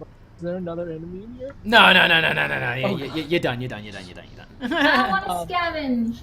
Yeah, can we scavenge? Can I get this gun off this dude? Yeah, Like, you whatever. scavenge. You find inside the lockers. You find a first aid spray, and you find another note in the doctor's pockets that again reiterate the message that was declared to all doctors within Raccoon Hospital, warning you of the prototype beds on 3rd floor that are meant to remove or stifle any kind of infection or contagion, but at a very kind of aggressive cost. She kind of sighs and tucks the note in her pocket of her uniform shirt, kind of like the little breast pocket. Yeah. She kind of puts it there for a second. I'm And gonna take off my stupid thing. yeah, do you want to? What health is Damon at? Oh. Damon's at 4 health. You should probably. What is mine at? Mine doesn't even have any. Yours is Mine at 5 right now, so you're both looking pretty fucked. I'll take. Can we split the green herb? No, you can't split a green herb. Only one person can consume a green herb for 4 hit points. But you do also have a first aid spray that you found in the lockers, which heal you completely. I was gonna say Damon take the first spray, and I'll take the herb. Okay, so Sure. you're going to heal yourself for 4 hit points. Is that right, Dorothy?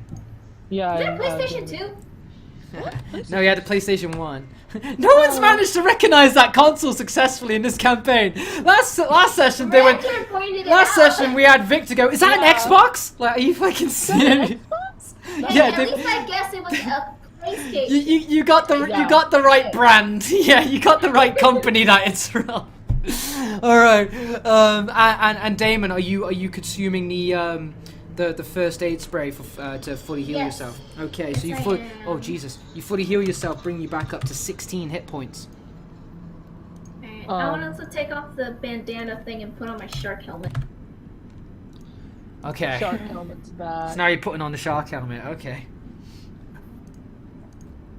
Was there anything else in the lockers? Or Nah, that seems to be it for now. It seems to be a very kind of messy like break room. You get the smell of cigar smoke and the smell of beer. You see beer and kind of like playing cards on the table. Video games in the corner and like a TV that probably used for betting on or playing video games on. All in all, it kind of speaks a different story as to like the professional nature of the doctors that work in this hospital. Can I check the doctor, or can I get the other gun the doctor had, so I have the two? Yeah, sure. Sweet. Was Well, there I'm any just gonna food in the stand vending around machine? and Sorry, what do you say, Dorothy? Oh no, No, I asked sorry. if there was. Oh, sorry. Any food in the vending machine? Yeah, however, it requires some kind of coin currency. break that shit Okay. open. Yeah. Can I use like the rock? Yeah, Can I sure. wrap my hand So up you, in the so coat can you give me a strength check, please? I want chips, Dorothy. I want I want Doritos. All right, so you make Doritos. a massive kind of like dent into the glass of one of the vending machines, but not enough to break it. Instead, it kind of sends a nasty kind of sharp pain running up your elbow. Can Damon? Can you I wanna try? headbutt it? Cause I No! have the shark head. Oh yeah, you could.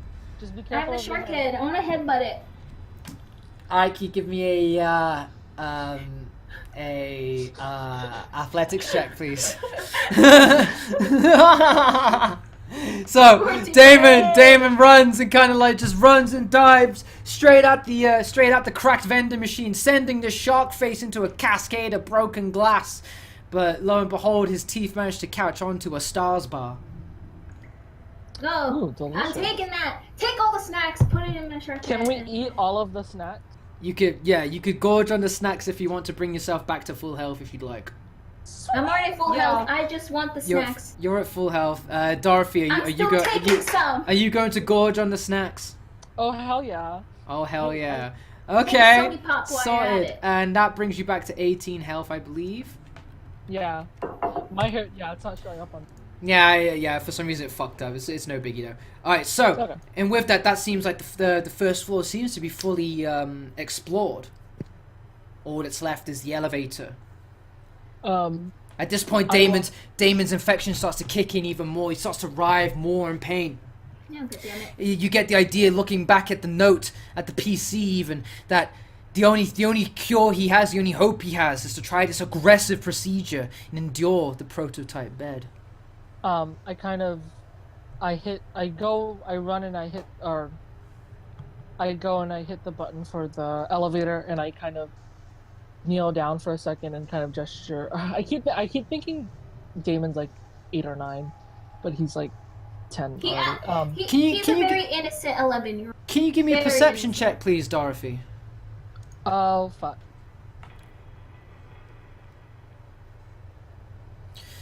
Okay. You hit the button of the elevator. Nothing happens. But then you hear a strange kind of like electronic whirring, as if a camera is zooming in. You look over into the corner and you see a camera kind of resharpen its lens, kind of like its lens is kind of somewhat extending out and looking at you. Eventually, after a long delay of you pushing the button, the elevator cackles to life and starts to vibrate as it comes down from the 3rd floor and opens, dings, welcoming you on the 1st floor. Can I see the camera? I want to flip it off. Yeah. Okay. Sure. Damon sees the camera and gives him the finger for sure. Yes. Just doing what John taught me. I'm very innocent. Hey, I'm just doing what John does.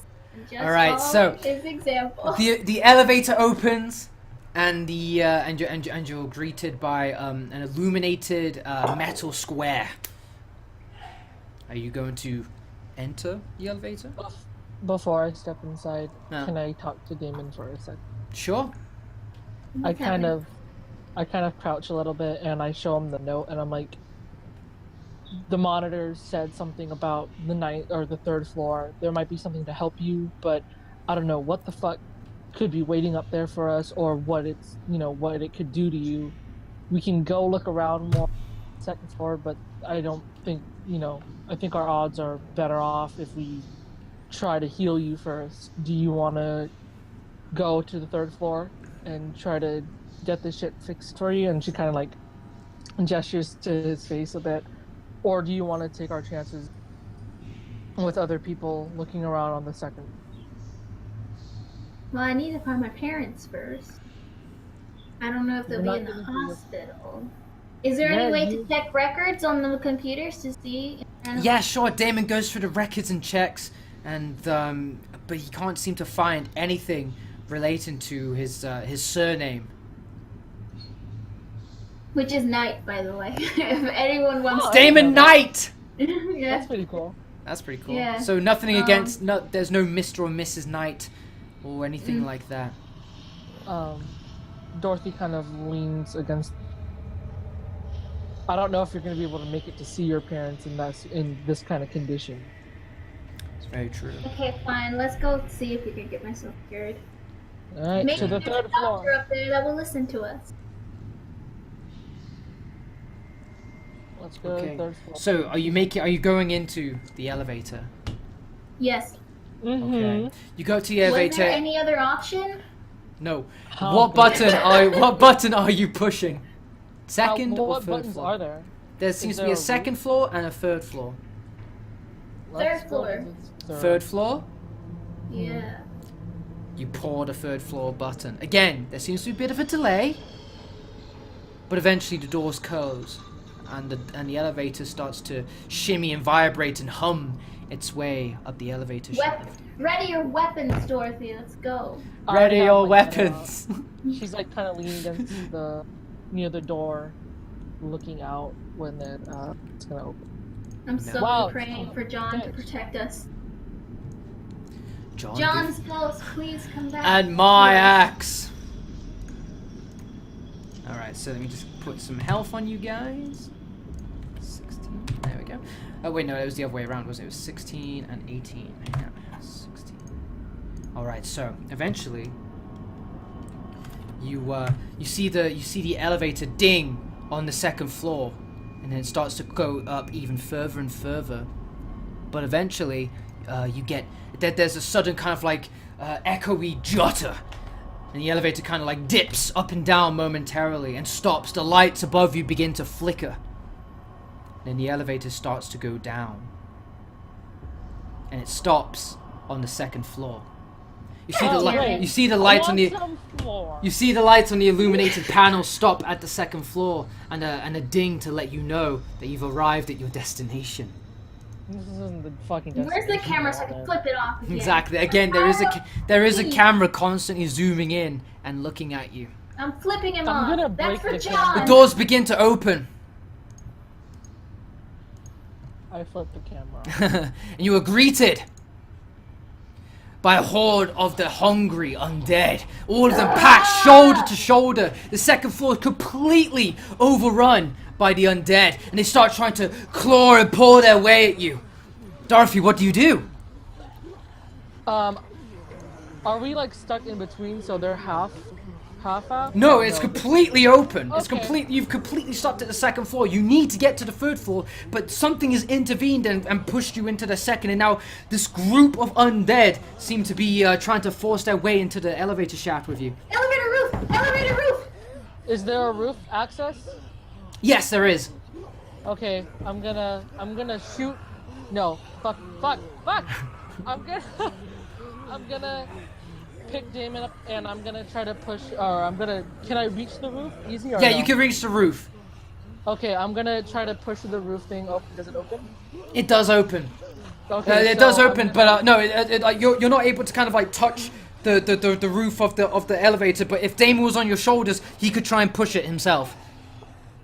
Damon, you gotta fucking get up on my shoulder. Okay, let's go. All right, so you pick up Damon, and Damon is on your shoulders. Damon, give me a strength check to see if you manage to successfully remove the ceiling Have they panel. Have they seen it? Oh yeah, they've seen you. They're coming Oh, in. okay. Great. All right, you barely just managed to make the shaft ceiling hole open.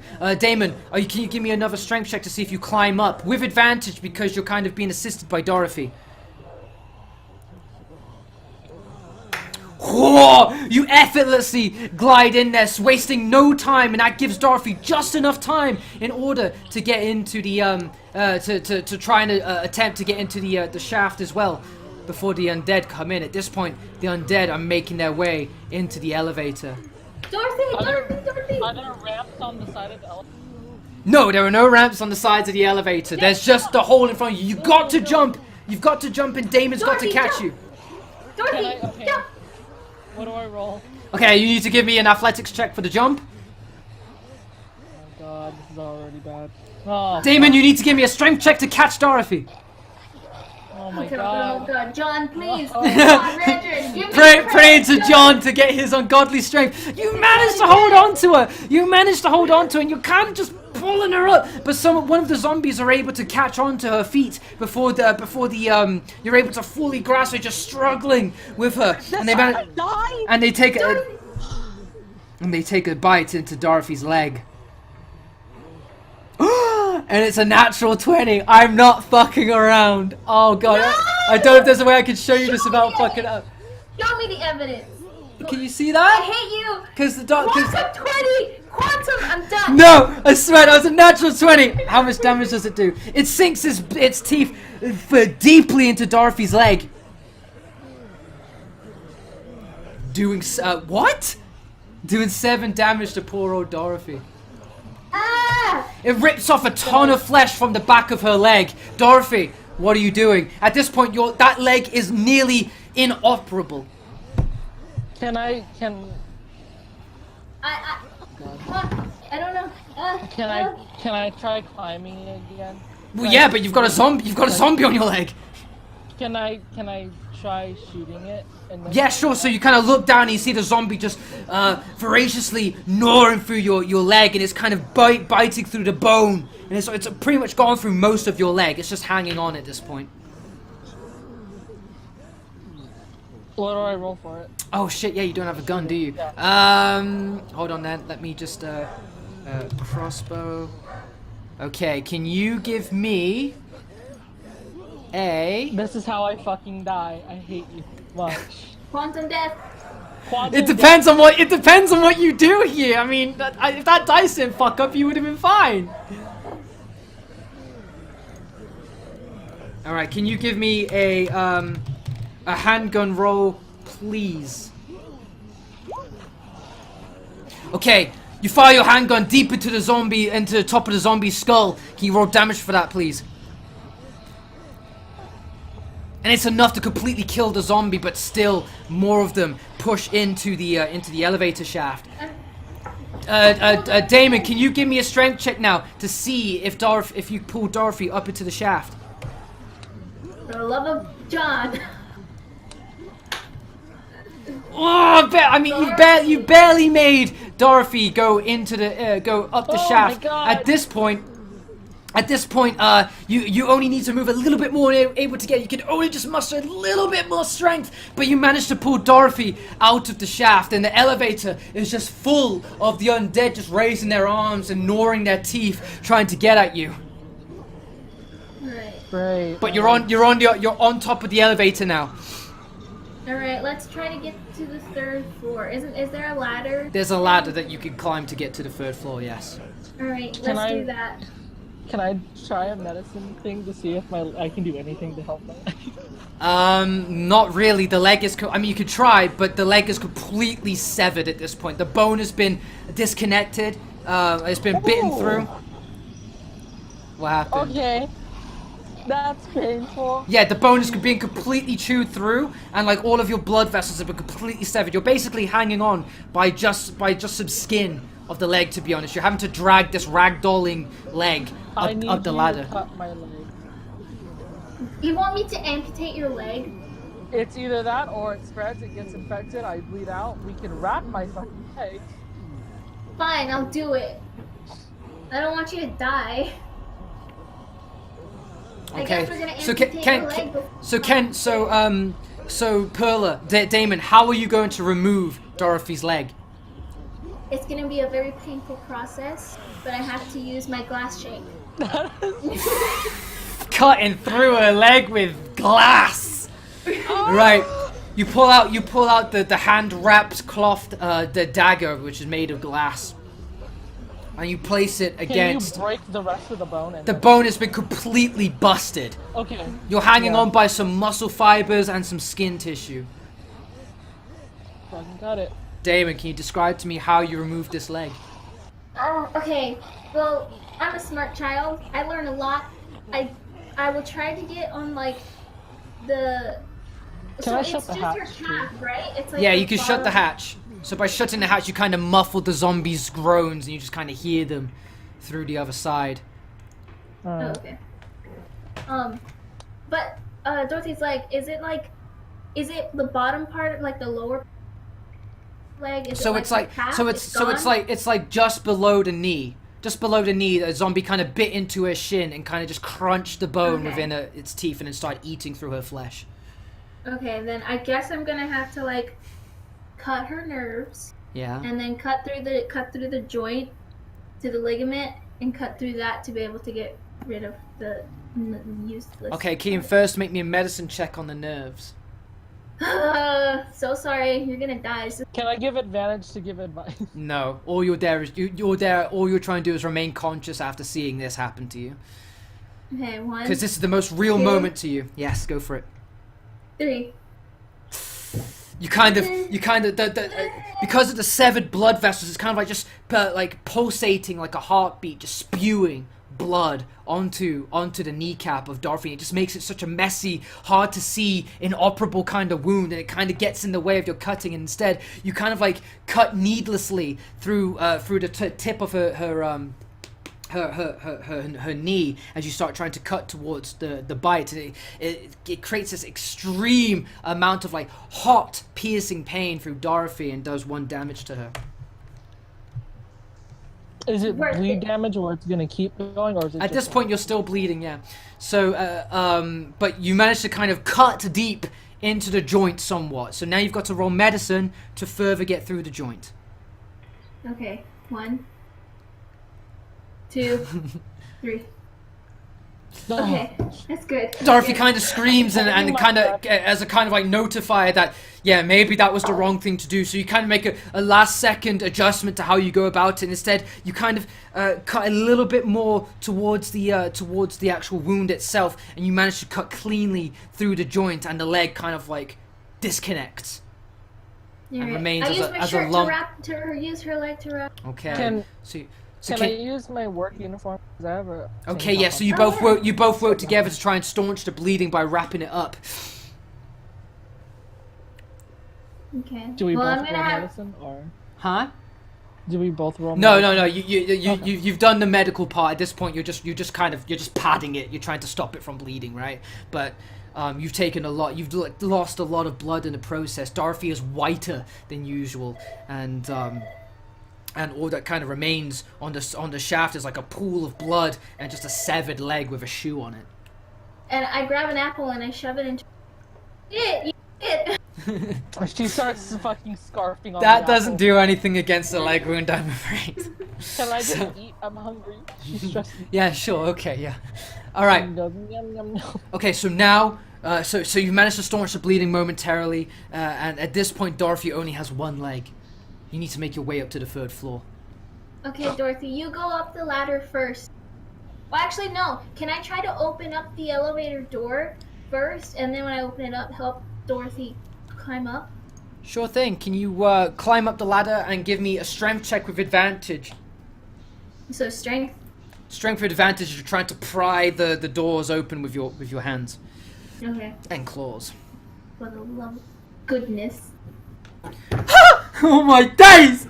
Alright.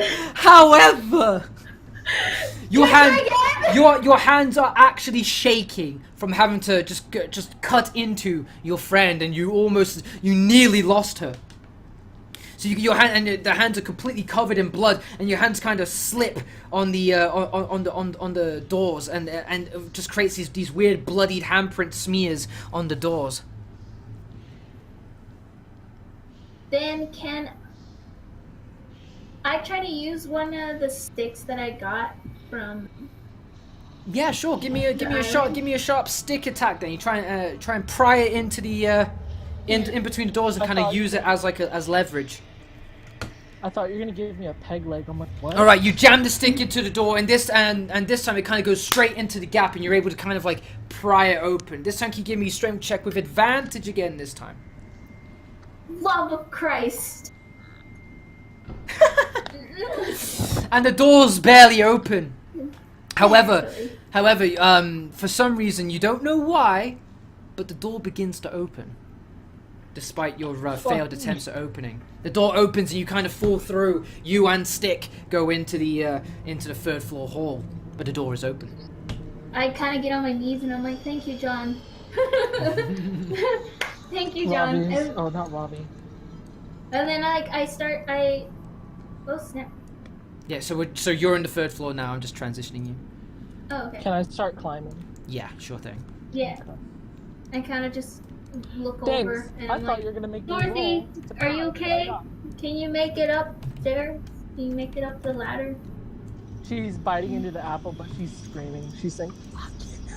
She's just like cussing. She hates everything. Okay. She's climbing them. She's trying her. So at this point, you make it into the 3rd floor. The doors open, and inside you're revealed a long hallway that stretches into a door at the far No. end. No, I know what this place is. You recognize it? I hate this place. That's what I fucking know this place. I hate this. Wait, what? Oh my goodness. This was the escape hallway. It's been retouched and reused for the purposes of the raccoon hospital. It was in the laboratory just after you discovered Tiny. Okay, then can I try to make like a crutch with the sticks I have left, Yeah. Dorothy, so she can be able to Yeah, walk? sure. So you give the sticks to Dorothy, and she's kind of still, and now she's able to move kind of, I wouldn't say, with ease, but she's able to move around now without kind of someone assisting her. Okay, sweet. Where are we going? Adventure time. Let's Is there go. any doors, or can I roll perception to see into the camera? Yeah, you see the cameras in the hallway, and they're kind of zooming in. You hear the electronic whirring as the lenses like come into focus to kind of zoom in on you. It's clear that you're being watched. Can I wave at Kinda, Sure. it? I flip it off and I start All screaming at it a little bit. All right. Because we all know the situation well. We know when we're being observed. Uh-huh. All right. So ahead of you, there seems to be a door. To your left and right, there also seems to be another row of doors as well. Probably patient rooms after they've been operated on. I'm standing slightly outside the elevator. I'm gonna knock at No, the door. don't. Well, I Yeah. want to see if there's people inside. Oh, that's true. Can I listen to the other doors? Like, stick my ear up to the door and can hear Yeah. anything with my wolf ear? Yeah, sure. So you press. So you That can. would probably be better. So you press your ear against the door and you don't hear anything. I'm afraid to open it. Knowing what's happened last time. You Would go you on like- this time, kiddo. What would you like to You do? got it. Can I open... These are 4 separate doors, right? Uh-huh. Can I open this one? You certainly The can carrot. try. I can As you try. go to open the door, it seems to resist your efforts at trying to trespass through. It seems to be locked, electronically locked even, as there's no keyhole on either of the doors. Okay, fine. I'll go to this one and I'll do the same thing. Quantum door. I'll press my ear against it and see if I hear anything. Use my... Again, you press your ear against it, and it seems to be lifeless on the other side. Alright. I want to knock on it. I'll knock on it. Do what Dorothy did. Knock on the door. Knocking on the door also kind of, it doesn't betray anyone that may be on the other side. Alright. I guess I'll try to open it then, but carefully. As you Can we go help to as you go to open the door, the electronic door opens in front of you before you can even touch it, and reveals an observation room. Oh, snap. There's some glass on the other side, revealing 3 beds. Was that for us? What the fuck? Yeah, Okay. is it in... My brain is exploding right now. These seem to be the prototype beds that were referenced in the memos. There's a control panel on the observation side, an electronic door on to the left, leading into the room with the beds. Can I go and investigate? You sure can. You head into the door. And the electronic door closes with a loud kind of clink behind you. You see the beds all in a row. They all look pretty much identical. Observing the beds, they seem to be fitted to mold for the human body to kind of mold into the bed. There's indentations for the back, the head, the legs, the arms. Above each of the beds, instead of a light, there seems to be a long kind of pointed device aimed at the chest area, Oh, great. like a crown. Dorothy! I got Dorothy's- Tell Dorothy to check the Dorothy- panel. She starts kind of banging at the glass because she's fucking stressed. But then she kind of notices the panel again and goes to it, and she's looking over all the different keys and buttons that there are in like the panels, Uh-huh. different levers and stuff. What What do I see? Anything like that sticks out? Or... Okay. What you see is the instruction control panel for the beds. It seems, being that this is a prototype bed, whoever is being subjected to it needs to constantly be monitored by someone in the observation room, controlling the control panel for the amount of voltage that the bed receives in order to power this procedure could kind of fluctuate and result in kind of dangerous, threatening levels of voltage being applied to the applicant. So someone needs to stay on the other side and monitor that to make sure it doesn't get too high. She kind of... Is there like an intercom thing where I can talk to them? Yeah, so there's kind of like an automated speaker system throughout through each of the rooms. You could talk to Damon. Damon can talk to you. Let's try it out. I have nothing to lose. Can you take off your shark cat and just kind of put it? Oh, are those lockers by the bed, by the way? No, these seem to be kind of like trays in order to experiment on like operation utensils, scalpels, pliers, that kind of thing. Is there a seat? No, So I can sit. no. It's just you're just standing and kind of having to like lean on the control panel in order to operate it. Alright, let's try it out. Why not? I'm gonna. Quantum. Nothing left but up Okay, so the mic, and I'm like, just lay down, relax. It's all gonna be over soon. We're gonna fix Dorothy, you right up. in the control panel, it says that applicants need to remove areas of clothing that house any form of kind of contagion. So any kind of infected areas, they need to have skin exposed in order to allow for the machine to directly attack it. Okay. You need to take off your vest, your jacket, fur. I need to get naked. Pretty much everything Yeah. except his undergarments would suffice. Okay, nobody needs And to your see shoes. poor little thing. Okay, I'm naked now. Alright, so Okay. Damon kind of strips, he kind of like takes off his fur coat, removes his shark head, undoes his tie, and proceeds to lie on the bed, exposed and vulnerable. As he does so, a load of braces, kind of electronic mechanical braces, go around Damon's neck, around his hands, around his wrists, and around his legs, securing him in place. This is gonna hurt. Let's do it. This is gonna hurt. Just hold on. And I'm laying in the bed praying, the sweet Lord Jesus. oh my God, Dorothy, she's very hesitant to hit the buttons to start up the bed, the middle bed, but she sort of gets an idea of what to do and starts the process.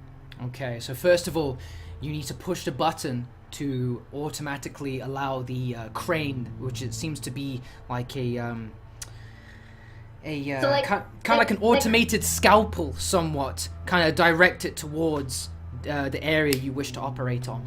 So kind of like the plug I removed. It's exactly that's what this is the prototype of.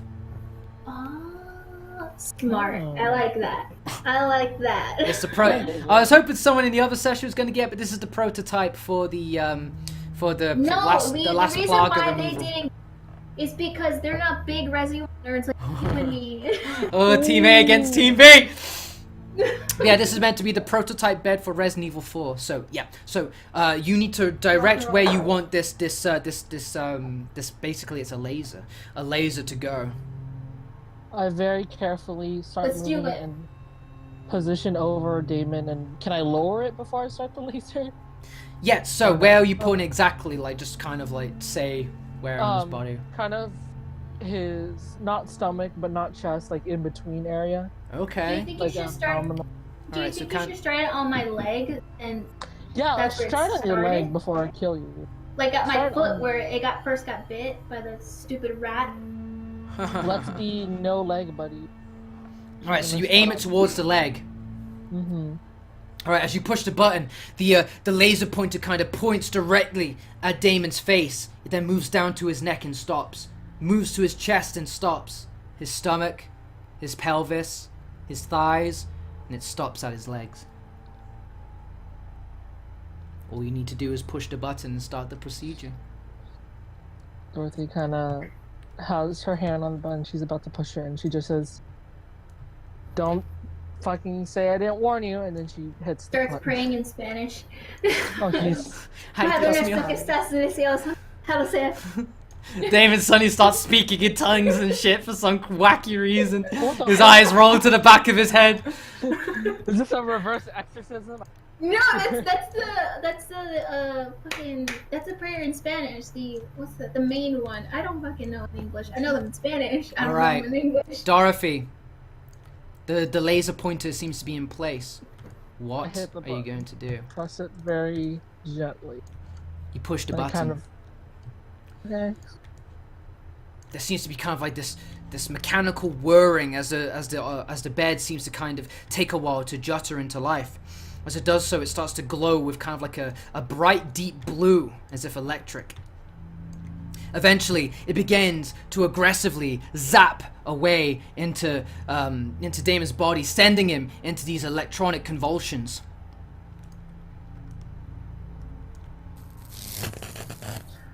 Dorothy is screaming. What? Oh, okay. So there's this kind of like there's this frying kind of sound emitting from Damon, and you can see steam coming off of his body. He reels and writhes and kind of like arches his back and his neck in pain as he's having to go through this traumatic procedure.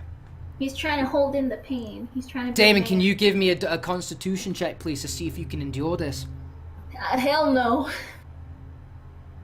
Okay, I can apparently. So Damon kind of clenches his fist and he grits his teeth and he squints his eyes as hard as he can, and he just endures the initial burst of zapping. At this Trying to point, be a man. the zapping gets to fluctuate even louder, faster, quicker, and it starts to zap him harder to the point where you get to see that there's actual like burn marks on his body. The machine seems to be getting too much energy, and it started to go too far on Damon. Dorothy, you need to correct it. Can you give me a performance check? Oh shit.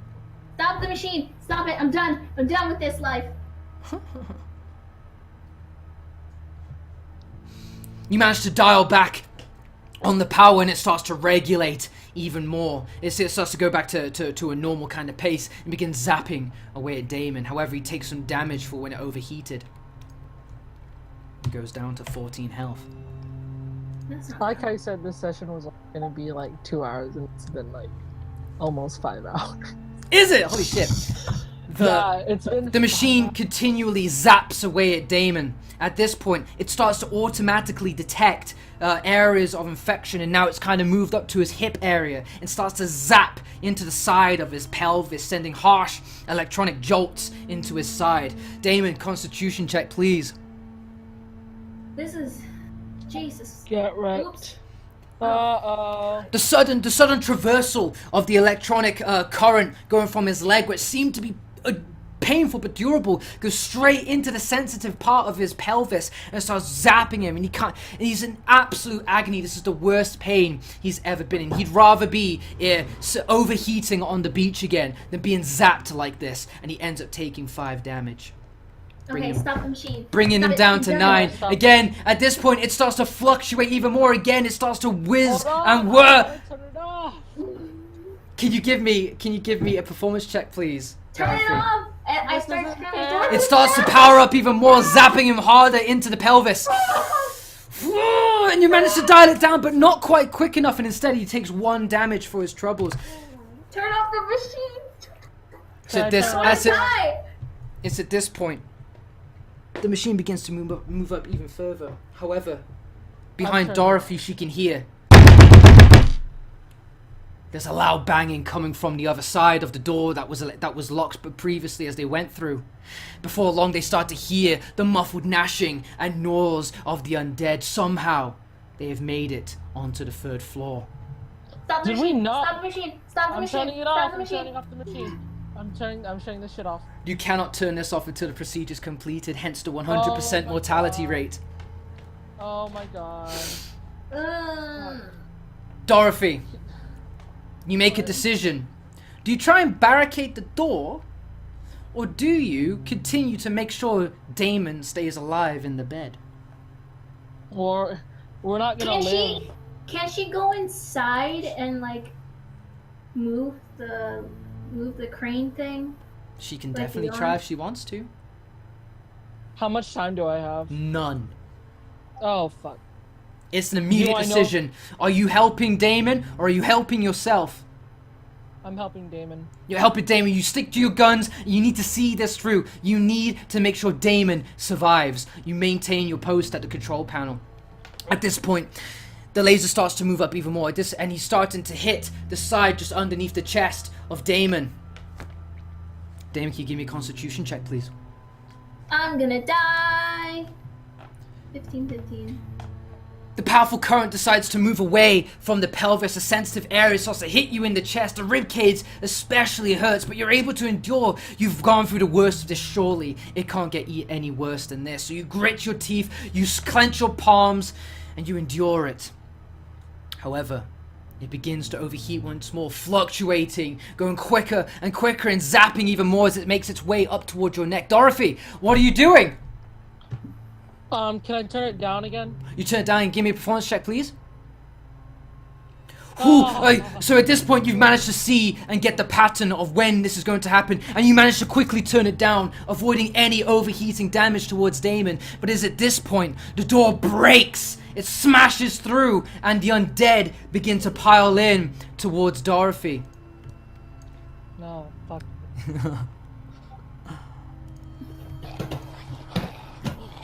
Dorothy. I'm gonna die. This is how I die. Quantum death. The undead are making their way into the room. You see the laser starting to move up to the neck, into the head, the final area of Damon that's infected. It starts to increase more. The infections try as if reacting to the threat of the laser. It starts to try and consume more of his face, and starts to take over his nose, his forehead, and parts of his mouth, forcing more canine-like teeth to appear on the left side of his face. Damon, give me a constitution check as it starts to operate on your head. The head is the most painful place to experience this kind of zapping trauma. It sends jolts of electricity pulsating into your brain, knocking you in and out of consciousness. You feel your vision blur even more every time you receive another electric jolt. And it does 5 more damage to poor old Damon, pulling him at 3 health. Oh my god. Is at this point the zombies start to take a swing at Dorothy. One of them misses. They're all trying to squeeze through the door. They're kind of knocking away each other, slapping each other, even some of them biting at each other to try and get to the fresh meat that is right in front of them. Another one takes a bite at Dorothy and clamps his jaws straight onto her collarbone, dealing 3 damage. Can I start shooting? You could definitely try and ready up your gun, but right now the other zombies have like an ambush initiative on you, and they're all gonna have a piece of you before you get to react. One bites into Dorothy. Damon is only able to see this through the screen and kind of endure the pain, trying to get through this so he can quickly get out of this bed and save his friend.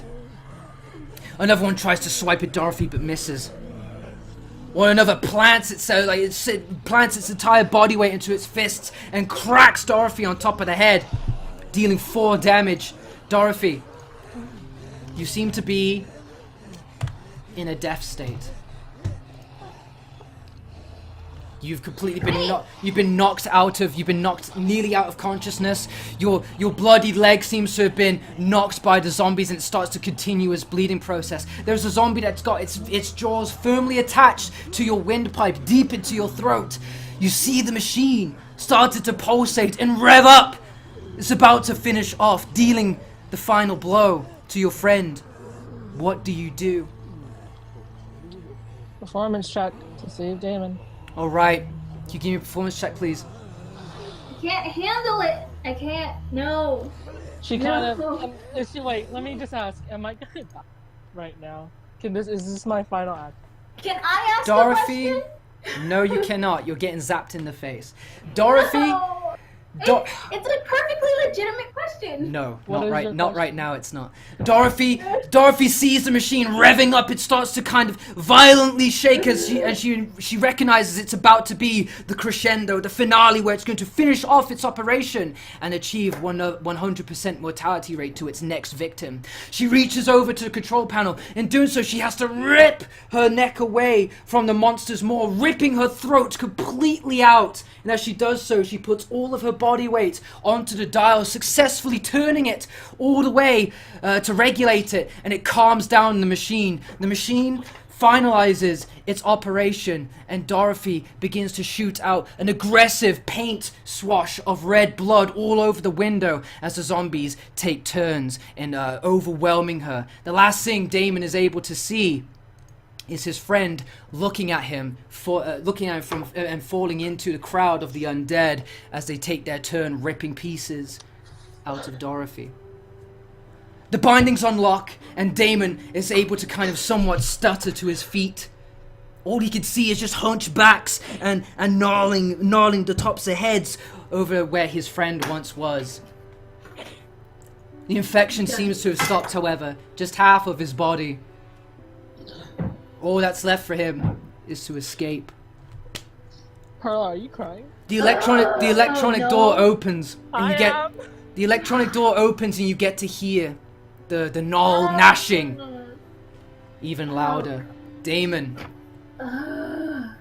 you need to escape. What do you do? Run. Big major. Fuck you, quantum death. If you stay here, I will scream. You have to Oh, go. my goodness. Run. Go. Don't even look. Just run. Are the metal bars off of me now? The metal bars are. Oh, sorry, I just fucked that up. The metal bars are off of you, and oh, for fuck's sake, I Okay. did it again. The metal bars are off of you, and at this point, the zombies have kind of piled up into a pile, and they're focusing on consuming your final friend. Go. Run. Oh, Jesus Christ. Fine, I'll put on all my clothes, grab all my shit, and, bolt out the door. You grab your clothes, barely conscious, your eyes are fuzzy. You make your way out of the door, and all you can see in the dark corner of the operation room is a bunch of hunchbacks towards you and bolded, rotten heads kind of just clawing away at a body. All you can see is a green skirt, a shoe that's kind of jittering to a leg, and a bloodied stump that's continuously pulsing blood out. I don't like this. Okay, Do you make your way to the elevator? sure.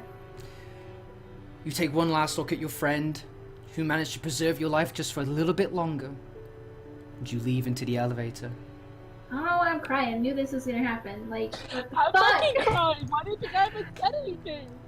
Oh my goodness. Okay. The elevator opens and closes you in its claustrophobic embrace and takes you back down to the first floor. Can At I this just point, turn on the camera and flip it off? the streets are completely Ugh. overrun by zombies outside the hospital. The only way out seems to be through a sewer grate on the outside. Would you like to go through it?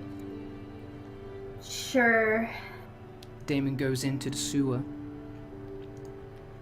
You played my favorite fucking song for my Ent- death.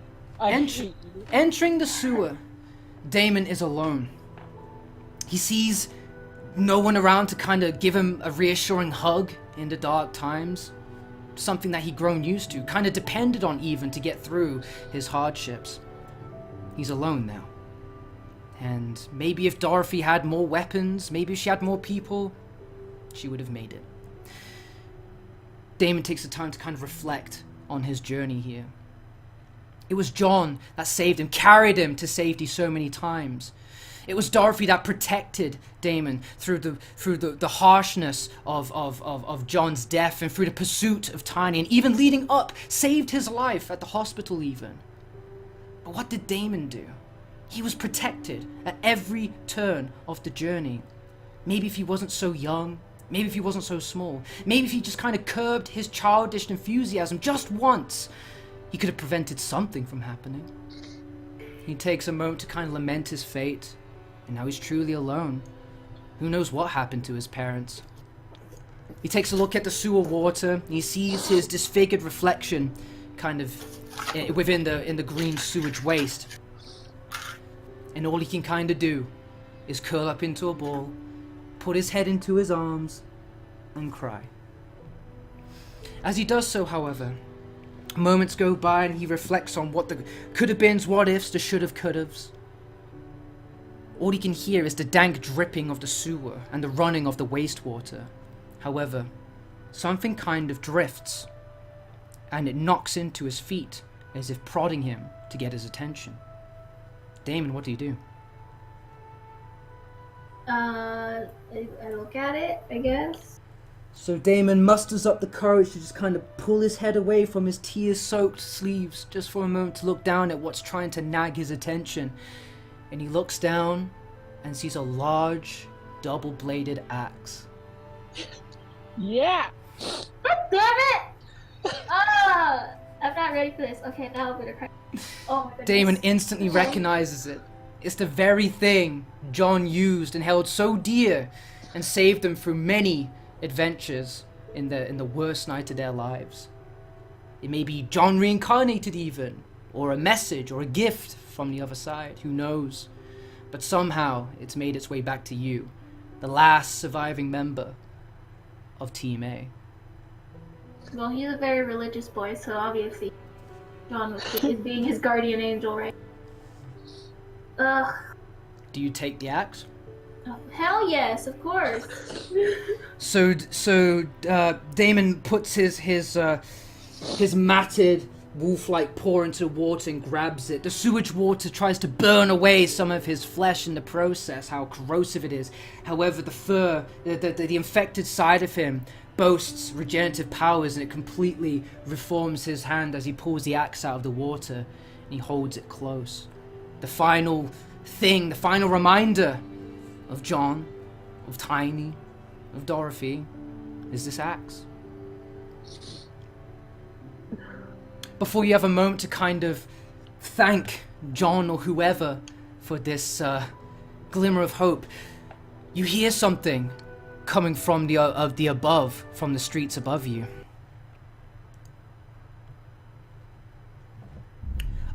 A car starts to screech. You hear people yelling, and you hear a familiar roar atop. You recognize this roar instantly. It's the one you dealt with when escaping the sewers. Not all of Team A is truly dead, and it seems he's found some more victims to lay waste to. This time, armed with John's axe, Damon makes sure no one else is going to die. And that's the end of Session 4 Shattered Memories! Woo! Congratulations! You're gonna get demonetized for this. Your fucking quantum Child abuse! This is child abuse! Alright guys, congratulations, and that is the epilogue. So that's how Damon makes it into the hospital.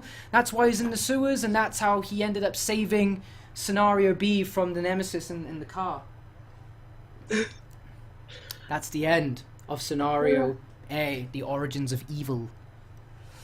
And now we come to the ending of Scenario B, and we come full circle, and we finish the evil series off with episode 5 coming sometime this week. Damon is now a part of Scenario B's team, if Perla wants to be. Hell yeah, bro! I want to meet the new players. And also, Tiny gets to come back to reprise his role as Nemesis in the final chapter of Scenario B. What do we think, guys? I hate you. You already know my reaction. I'm fucking... Oh my God. So, I have so many fucking questions.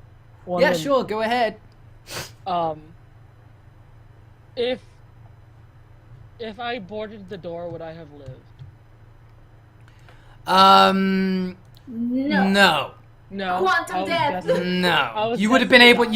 you would have bought yourself some time to fight off the zombies more, but honestly, it was an inevitable kind of thing. You So were you fucked. quantum deathed me. I got you good.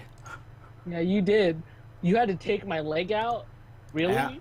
Yeah, well, that was improvised. I didn't plan on a leg being taken up. I thought she's fucked anyway. Let's go all in. So I ripped your leg off in the elevator to try to get out. If Damon had pulled you up successfully, I wouldn't have thought about it. But because you struggled, I thought there's got to be something damaging here.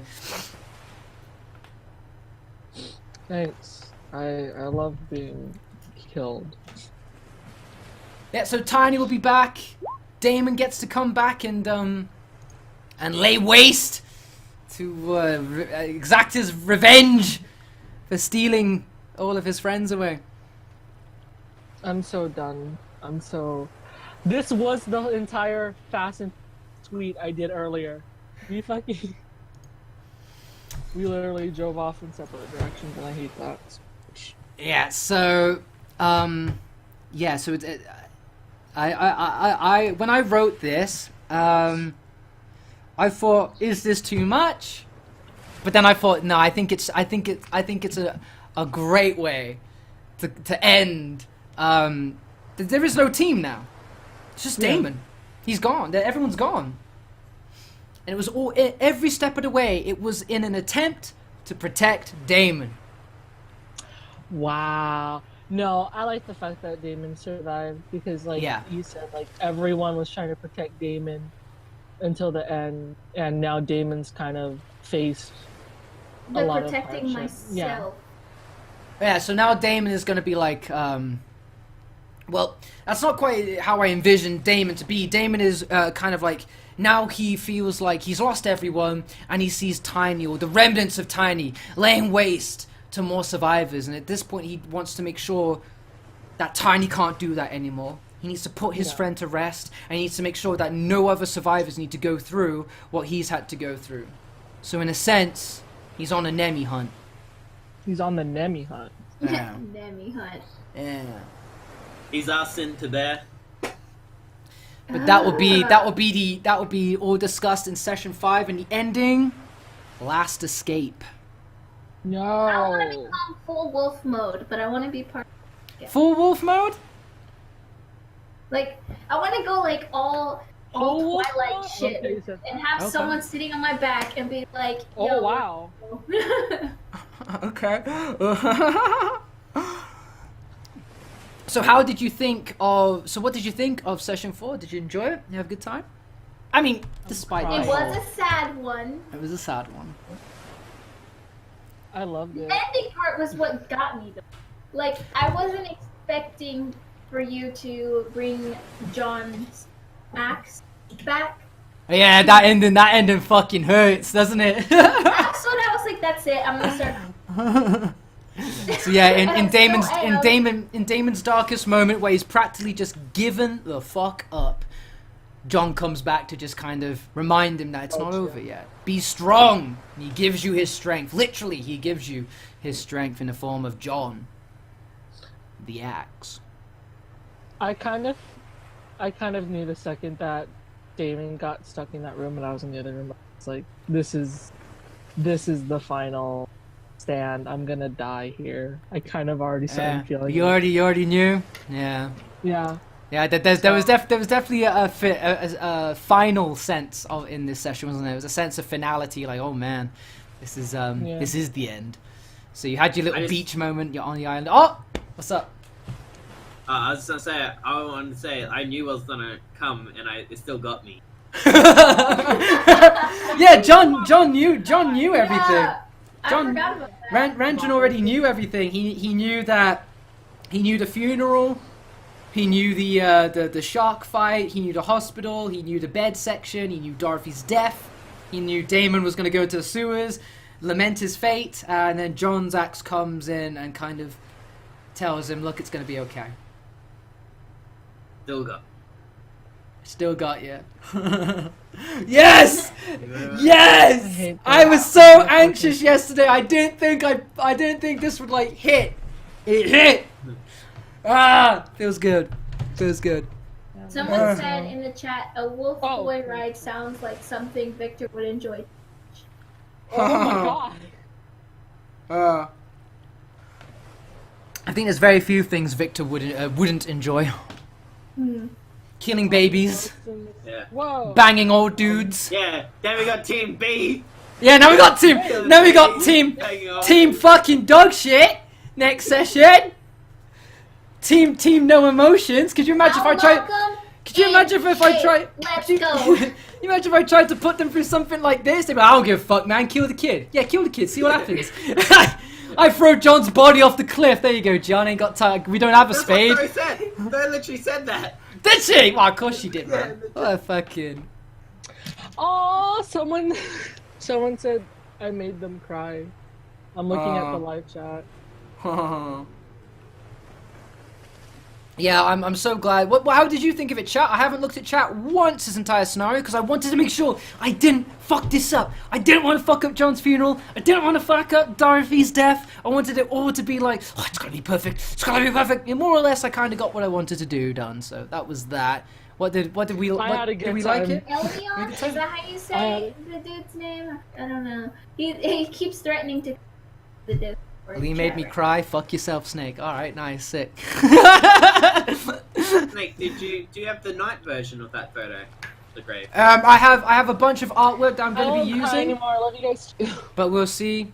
We'll see what happens throughout the future events. Are you leaving, Mooney? No, I was just looking at the chat and. Oh, okay. Uh-huh. Lee I'm sounds like a talking. sadist. Nah, I just like you gotta be willing to go there. You know what I mean? Like, oh yeah, and everyone survived and had a great time. Like, no, man. No. The I will fact that whip Squad you B killed into shape, okay? That ain't I this am kind of half campaign. wolf. I Get will physical.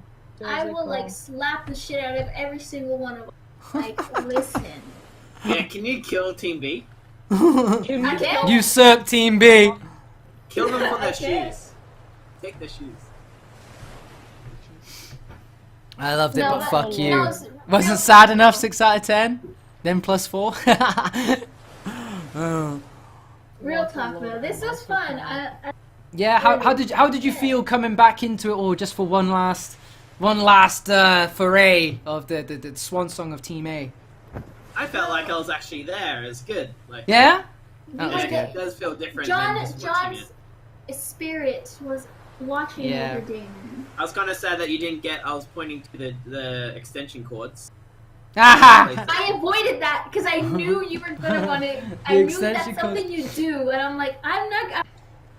Like, I don't think I'm gonna need it. Yeah. Well, I think mission accomplished, guys. That was a good one. This was definitely the most crazy one we've done so far in terms of like emotional impact. I'm But, traumatized yeah. for life now. Yeah, because I mean, like when Tiny died, it was like he's dead. Now you need to fucking escape, and he's trying to kill you. So you didn't really have time to like give a fuck too much. And then We and then still John. gave a fuck on Twitter. Oh Like, yeah, for sure, for sure, for Yeah. sure. What's going on Twitter? But what I mean is in the moment you've got with John, you had time to digest. You were stuck on this island, and it was like there was no danger there. Crazy enough, it was the first peaceful Aw. moment you ever had. Yeah. You know, so you had time to kind of embrace the nature, make wooden bolts, you know, go hunting, and then as the sun started to set, you figured it was time to lay John to rest, and you kind of had this little ceremony for him, and then it was back to the hell of Raccoon City. Yeah.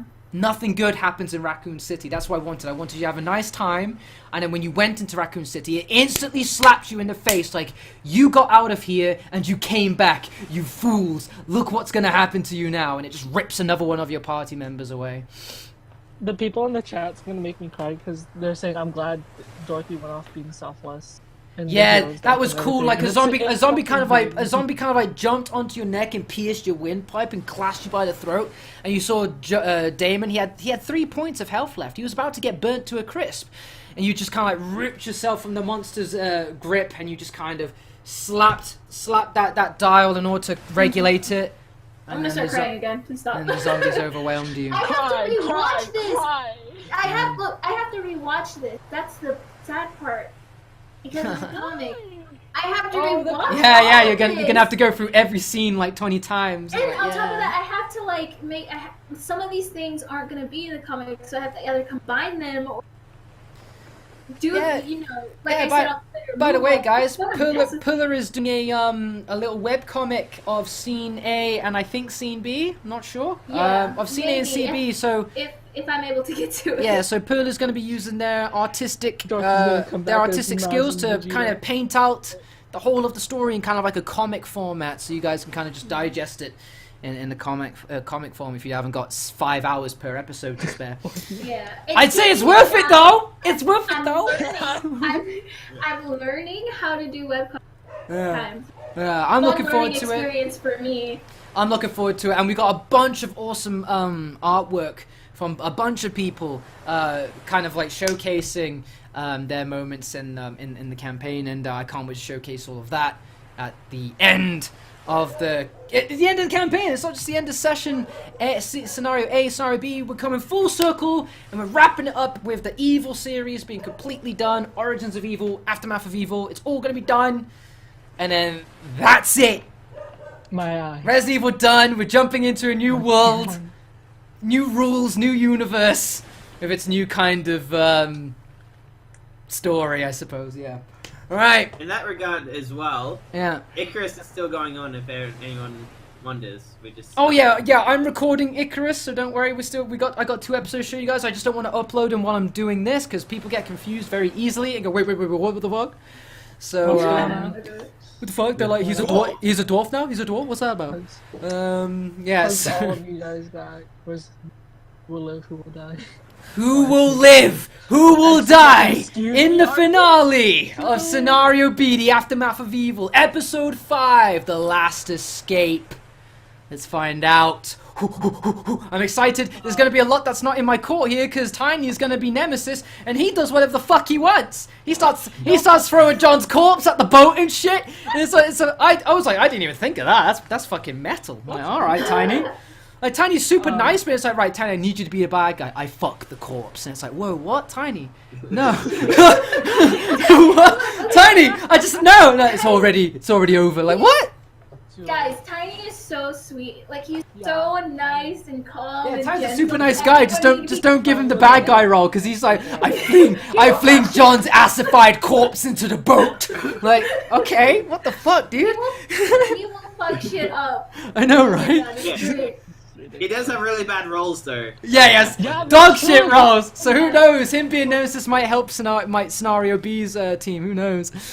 Oh, he's a cool guy. I'm looking forward to. I want to kind of bring everyone back. We kind of brought John back in this scenario somewhat as we kind of paid homage to him, and we're bringing Tiny back for the finale. So it's kind of like the whole gang's here, Team A, Team B, and it's gonna be fucking chaos. So let's find out what happens at the end of it all. Who's left standing and who gets left behind? Find out next week. I want to thank like everyone for Yeah? the campaign. I want to thank you, of course. I wanna thank you. Perla, Raiden, Tiny. I want to thank everyone because this was like really fucking great. Yeah.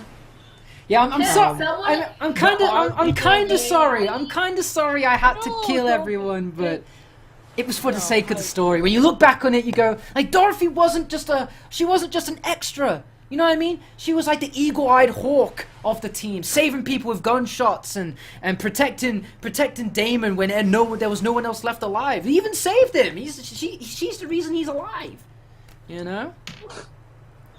So yeah, everyone had their heroic moment, and everyone had their heroic fall. Well, Look where it got us. Yeah, this is why you don't help people. I think Victor has it right. He just leaves everyone. The moment shit goes south, it's like, I'm out then. Yeah? You can take that bullshit soundtrack you got and put it on pause, because ain't gonna be no sad music up in this bitch. And he just leaves. Yeah, so Dude. I found that song. Dude. I found that song and I retitled it "Immortal Fire," and that's what I wanted to call this session after I finished it, because that's how John gets. That's how John is immortalized now.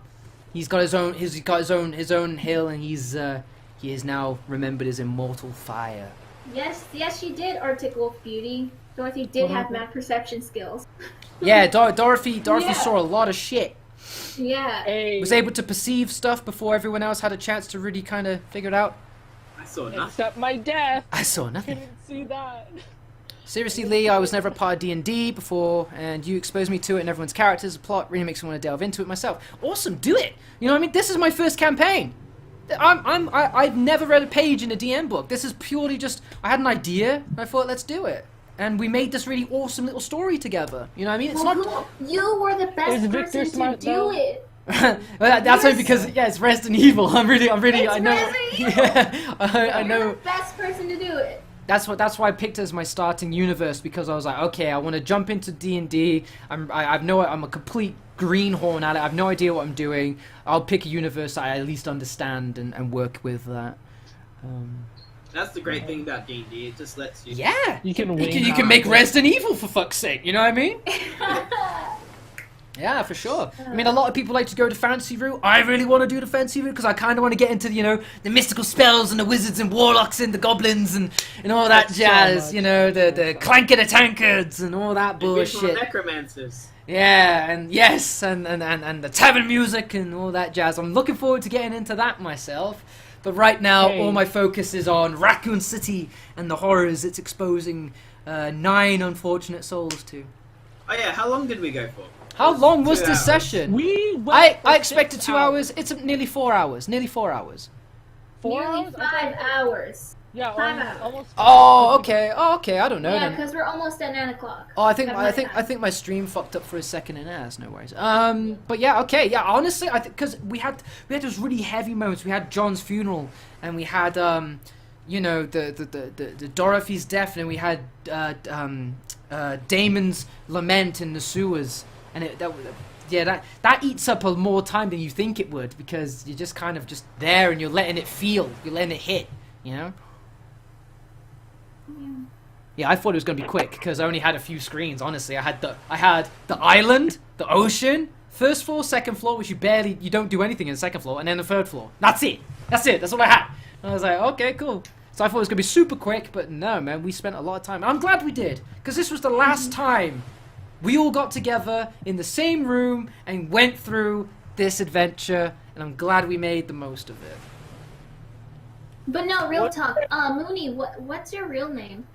Oh, My real Randrin. Is your real name Randrin? the reveal. My real name's Dylan. You look like a Dylan. I was gonna say. You look like a Desmond. You look like. Let's all give you some random. You look like. You look like a desert.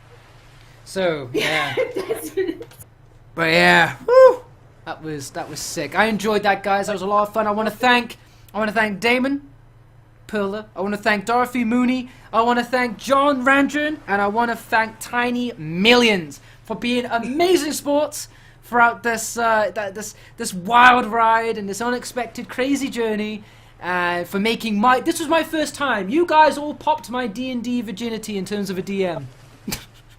Don't say that. We all did it together. We did it together, guys.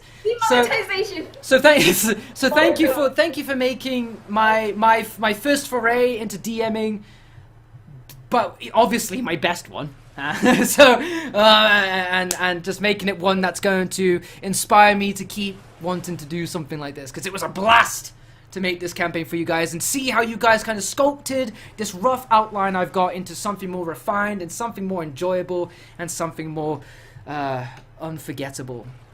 It was a blast. But with that, guys, that brings us to the end, the real end of Origins of Evil.